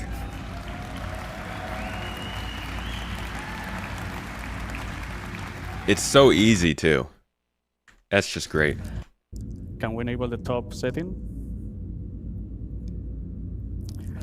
For those of you that you want to see even more Oh man, I can't wait. Create a helmet, so it's connected to your ship and I can get all this information. You can use the key bindings, as I mentioned before, so you can select which cast do you want to control and how to cycle through them. Oh. So you can pin views that are important to you that will move with your camera. So as you have seen, if you're aiming at the target or if you're moving with your head tracker, those views are going to be always with you. Toes. With all these tools, you can customize your experience and have it ready for every situation that you encounter with your ship, always displaying the relevant information to you. So for example, during combat, you may want to have all the UI elements enabled, all the pips, all the crosshairs, so the information of your ship on the physical MFDs, and maybe focus on the target information on your cast, so they're always on your view. But maybe when you go to quantum travel, you can turn those casts off so you can enjoy the vistas. That's all from me. Now we have MFDs ready, and let's bring Yogi back to tell you all about flying your ship. Man. So the UI updates are looking good too, and clearly point towards ship combat, ship maintenance, ship. Anything that has to do with your ship is becoming more nuanced and detailed. So the way I see it, less trading up a bunch of different ships all the time to try and do all the different things, and more finding maybe 2 or 3 ships that you're really good with, that you want to learn very, very well inside and out. Because when we talk about control surfaces, cargo capacities, engineering gameplay, the way that the damage works, their VTOL systems, their heat systems, and then even the UI and MFDs and stuff, each and every ship is going to start to play a lot more differently from each other. And all of this kind of factors into that feeling of Star Citizen being hardcore, because you can't just jump in and decide you want to do everything. You gotta plan ahead a little bit. And even though we talked about it on the podcast over the weekend, I would say there's still a lot of conversation to have regarding this, because all of this is changing. It's an influx and stuff. And at the end of the day, I think that casual players can play Star Citizen, or rather, I think people can play Star Citizen casually, but I think a person who is a casual gamer is gonna probably have a little more trouble. That could be mitigated heavily, I think, by CIG's ability to make it very, very, very, very, very super aware that players don't have to fly ships in this game. That's probably one of the most, in my opinion, important messages that they need to send, is that this is a space game. It's not a spaceship flying game. We see a lot of spaceship flying and we see a lot of combat, but players need to understand that they can go entirely throughout the game without doing those things. And I think that opens up the game a lot more for people. People don't want to fly. Maybe they just want to be an engineer, or maybe they just want to sit on a ship and look out a window, or work cargo, or do the scanning. So hardcore, yes. More difficult, yes. But there's a lot of places for casual players to fit it in this game, and I hope that CIG does a good job of highlighting those. Last little bit I wanted to touch on before we were done for today is a fairly novel and niche application, but it is one that I think, again, weighs very heavily into the idea of a hardcore game. This is related a little bit to the cargo, but it's more about transportation of your actual ships. Oh, well, you should still fly if you love it.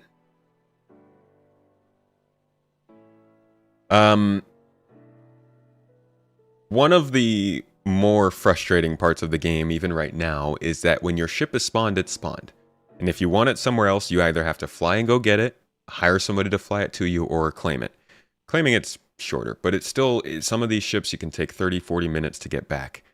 And that's only going to get more and more difficult. As we get into other star systems, distances will get greater, infrastructure will be worse, and you will have to find more ways to transport your small ships. The Liberator is one of the first purpose-made ships for that. I expected this to be done by Pyro, to be honest, because I believe when they announced it, they were very much focused on that idea. But this is a ship that's entirely based around ferrying small ships around. Let me show you something. Step into my office. I call it the star map. The real star map. Are they going to do passenger service so you could play without a ship at all? Yes, John. Absolutely. I actually took part in something like that yesterday. It was really fun. I didn't even show you guys. Let me show you a quick clip of that. Here's my experience on passenger transport yesterday with Eagle and his group, the Eagle Star Alliance. We got to do a little... It's like very light RP, but it's a ship. It's a tour of the Stanton system. Beautiful sights, tons of professionalism, very well put together. I didn't even feel like I was playing Star Citizen. It was one of my best experiences in gaming in general, and it helped. I already was a big fan of the idea of passenger touring kind of gameplay, but this really helped me to understand just how big an industry, how big a segment of gameplay this could be in the future. Let me pull up a video from it. And Eagle, this is the thing that... So this was just me on the ship. Oh, no, this is not the one I want. I want this one. This is us on the ship at one of our last stops of the night. The moon that orbits the corporate giant Hurston. Magda's Dawn is nothing short of a masterpiece painted by the creators of the verse itself, and Facts. a sight that will leave you spellbound. As the Stanton's first rays grace the horizons, Magda is bathed in a gentle, ethereal light. The moon's turquoise green and rosy pink hues blend in a harmonious dance of colors that seem almost otherworldly. The beauty of this celestial event is unparalleled, a testament to the natural wonders of the Star Citizen verse, and a sight that will stay with you long after our journey continues. Welcome to a place where nature and the cosmos converge in a spectacular display of color and light. Wow. I didn't know it did that. That was Pretty freaking cool. And like, but the other team, oh, nope, that's Daymar Rally. Yeah, I've got a bunch of footage from different stuff. But like you can see, this is a really cool get together. I have some other footage around here that I'm Breathtaking sunrise over Magda. struggling to find. We did tours of different jump gates. We went to different moons. It was just, it was an incredible experience. And honestly, I think passenger transport is very much slept on because we all know that this game is beautiful. And right now we're in one system. And to go around the system, you can find sites that you haven't seen before. So imagine when we have 5 systems. And we have all these different types of nebulas and planets and clouds and storms and stuff. And it's not even just seeing those things that's special. It's getting that specific angle like we were just doing with this sunrise that makes it special. On top of that, it's not just the actual being on the ship and going. Being in that ship and feeling like I was being catered and just getting to live a nice, relaxing time with people felt like a completely different experience in Star Citizen. It's kind of hard to explain. But it was a really cool experience, and I'm looking forward to more of that. And I think if you are interested in that kind of gameplay, if you like that in Elite Dangerous, you'll have a place in Star Citizen for sure. What I wanted to show you, though, was the star map here. This is Star Citizen from the perspective of lore. This is all of these star systems in this game. Obviously not as big as something like Elite Dangerous, but it's a bit more detailed. We are currently here, Stanton. My org's home is here in Magnus. We've got, ooh, it's so bliss. We've got connections to Terra, Ellis, and Stanton. Loving it. But here in Stanton is where we are. Now, the game's going to build out over the... Wait, why did I even come to the star map? Let me not get too distracted real quick. Okay, yeah. So the game's going to build out from the Stanton system, which is relatively small. It's 5 AU in size. We can fly across that system, but some single sync fighters actually have to refuel mid-transit in Stanton. 5 AU. Our second system coming in here, and it's 13 AU. So it's 3 times the size. This is I believe this is diameter. If this is diameter, then it's about 3 times the size, times pi and whatever, you know. It's a lot of space. So flying across this system is going to take multiple refuels from a single-seater ship. We could go and look at other systems. I said that we're in Magnus connected to Ellis. What is... Oops. Nope, go back. What does Ellis look like? Let's see. 101 AU. Can we all sit back and think about that for a second? Let's jump into Stanton here. So we got a jump, and we want to go from Microtech to ArcCorp. Probably like a 3 AU jump, right? If the diameter of the system is in AUs, whatever, I don't know. It's however much distance. Let's say 3 AU. And you decide, okay, I'm done with Stanton. You move on over a couple of weeks. You end up in the Ellis system, which is a great place, but it's also really large. Suddenly, you need to zoom and zoom and zoom and zoom and zoom and zoom and zoom and zoom and zoom and zoom and zoom to see this whole system. So this is just one example of how big star systems in Star Citizen can get, at least lore-wise. Now, you'll spend most of your time in this inner circle here, but like, you might be that explorer who says, well, everybody's seen everything everywhere. I want to go somewhere where people haven't been, such as maybe this planet out here, or maybe some asteroids way out here. But this is the idea behind developing the systems, making them more detailed and big so that people, cargo haulers, pirates, base builders, explorers, have something to do. And you can go to a bunch of different systems and look at their different sizes. You'll see this is 23 AU. What is this?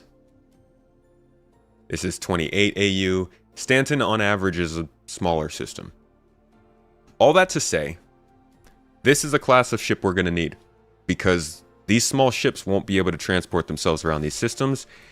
And on top of that, we also have these tunnels that I haven't really talked about. These little lines that connect the systems are different sizes, and different sizes will allow different ships through.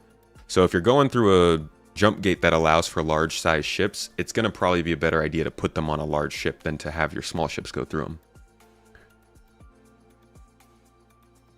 So yeah, range in this game is not a problem right now, but it absolutely will be in the future.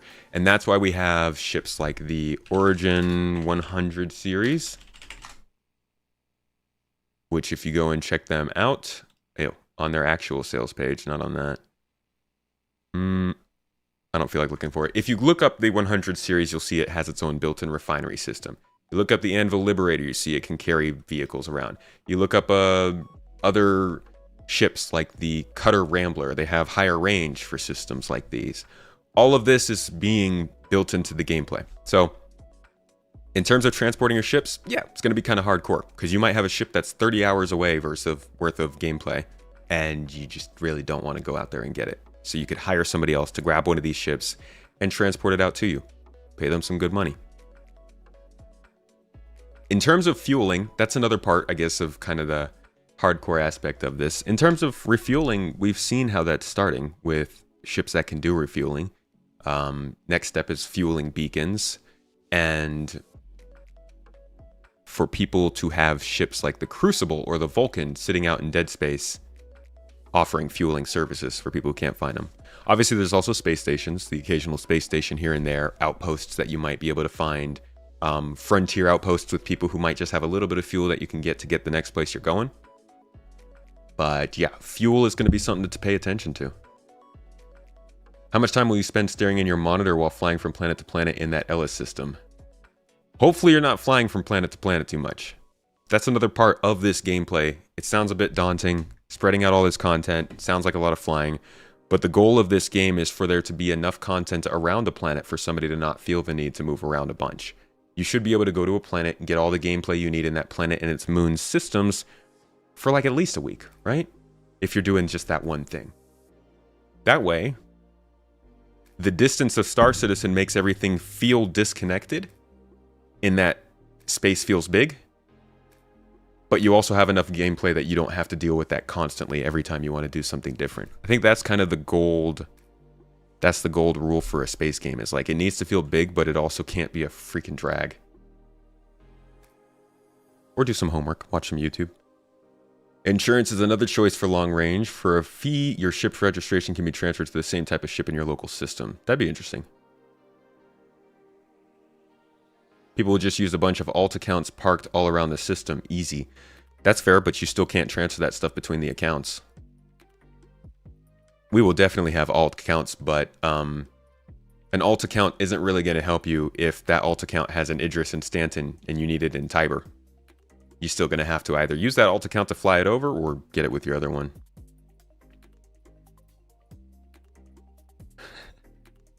Touching grass. But yeah, this ship is definitely like an org kind of ship. And there are a couple others like this. The Kraken would be like this. A ship that can transport stuff. And I guess the Idris is kind of like this. Oh yeah, those alt counts also won't have the rep. That's true. Will you only be able to have one player per account? I think so. There was a lot of conversation about agent smithing back in the day. I don't know where that went though.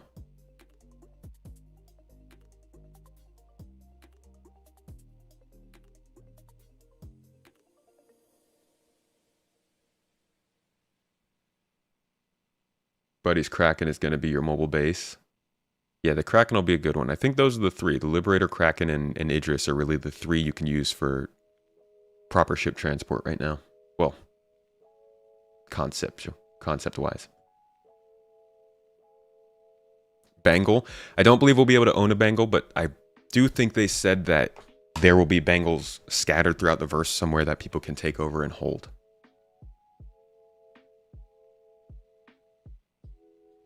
Yeah, I don't know about multiple game packages on one account. But the idea of having alt accounts is going to be a popular one because obviously you can't be in every place.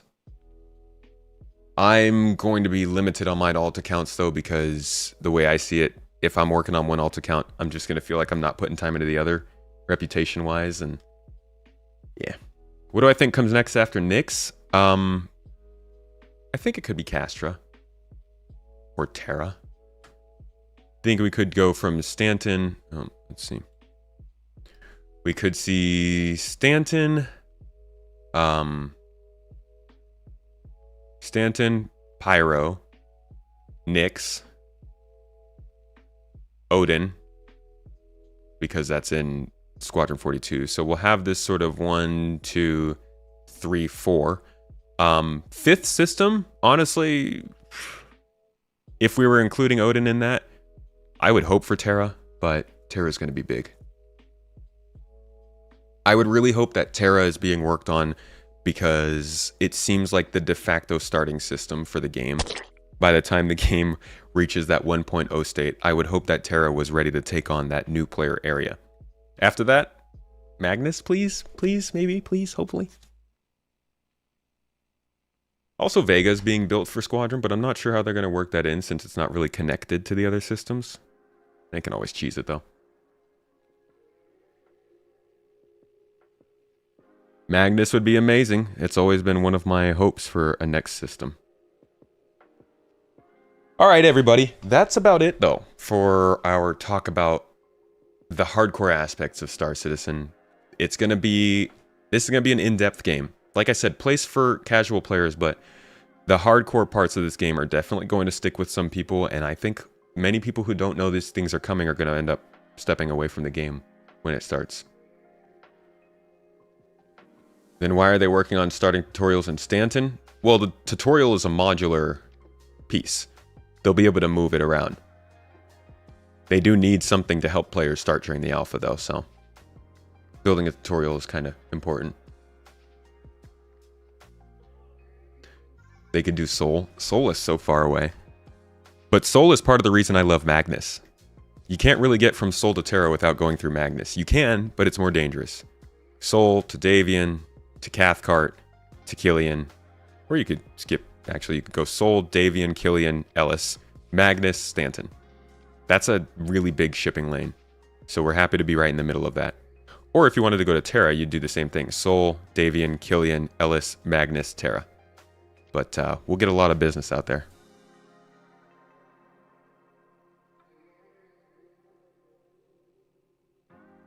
Gonna set up a giveaway for Wednesday. Ooh, Friday we have GII gameplay and Saturday Greenhouse podcast. Yes.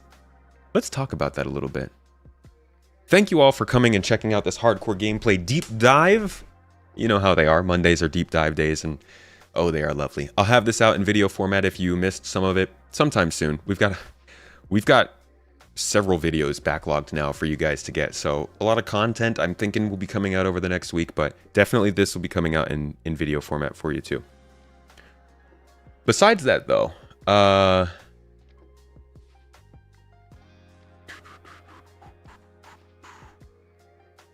was I about to say? You don't think you're gonna see Sol? Sol's not that far. Although I hope it's an older system that they get to. But like, we have to see Sol before we even see Vandal systems, so I can see them working in that direction. I think they'll work in that direction before the Xion direction. What are we giving away, Mrs. T? Do we know yet? Starting a new giveaway on Wednesday, everybody. Make sure to drop in for that, or you can also add it, you know, you can probably get in on it through other methods. But the Greenhouse podcast this week is going to be fun.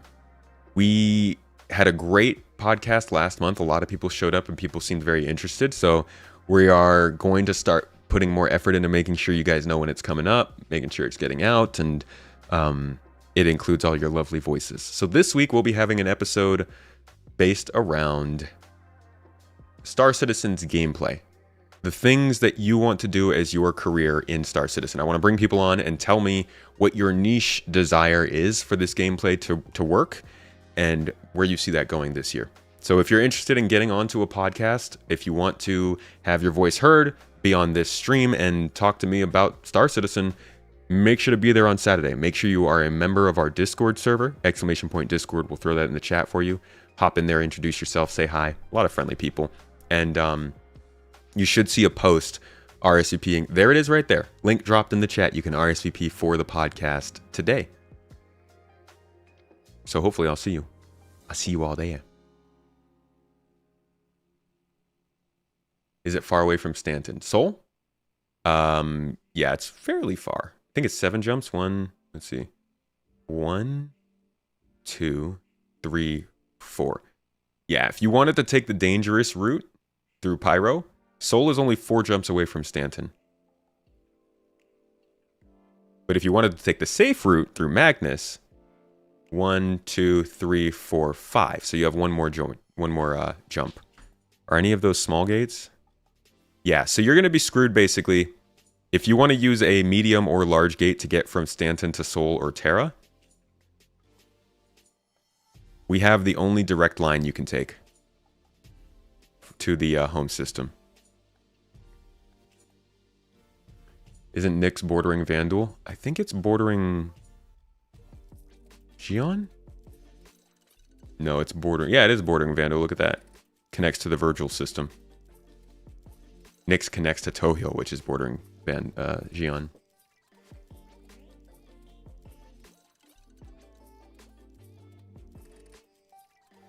Not yet, but something shiny. Ooh. How are they going to handle cities on Earth? God, if I know. Cities on Earth are going to be a challenge, I'm sure. Hey, thanks for the subs, Ali and Jotun. I'm sorry I missed that. 34 months. I did see it, but I think video was playing at the time. Appreciate you. And Hezekiah, thank you for the prime sub as well. Appreciate you both. Getting us ever closer to our goal for the day. Thank you, Twitch. Much love. Sure, CIG will leave a few landmarks. They should just say the Earth got bombed out. Just throw in the towel. It's post-apocalyptic Earth. What can we do? Even Earth, 51 AU. Stanton is tiny as a system.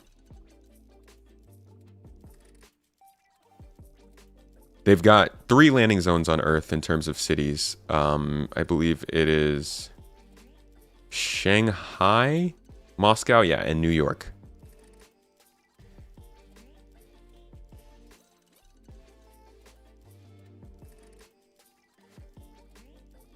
Yeah, I think Mars might have a landing zone too.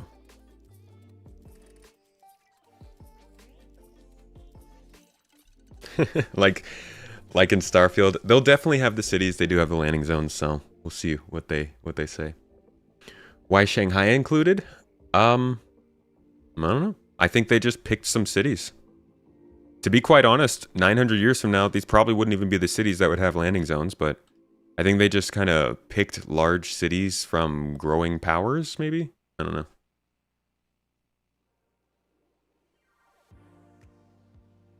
Not much in between the cities anymore. I see.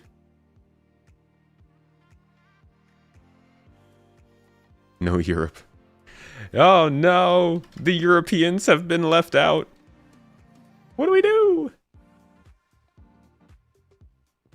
When do we stream next? Wednesday. Be live on Wednesday with some gameplay. Checking out the beacons.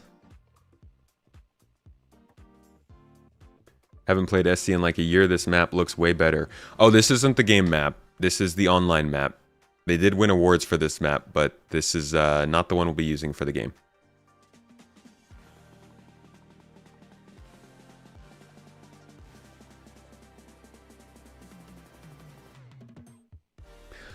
All right, y'all.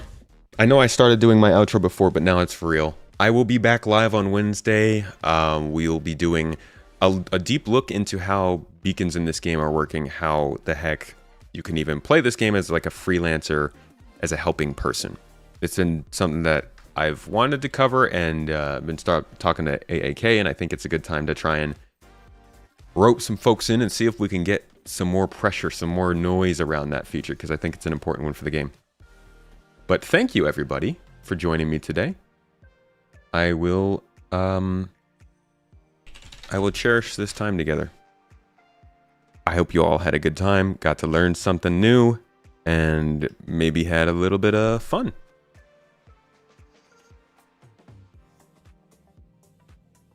Oh, maybe a 4th city on Earth. Cool. Cheers to you all. I hope you've enjoyed your day. Hope you've had something yummy to eat. Go be happy. Give someone a hug. Have a good day, you know? Lay down. Just chill for a bit. And I'll see you all on Wednesday. Thanks again for dropping by. I hope you had a great time. And I'll catch you later. Bye.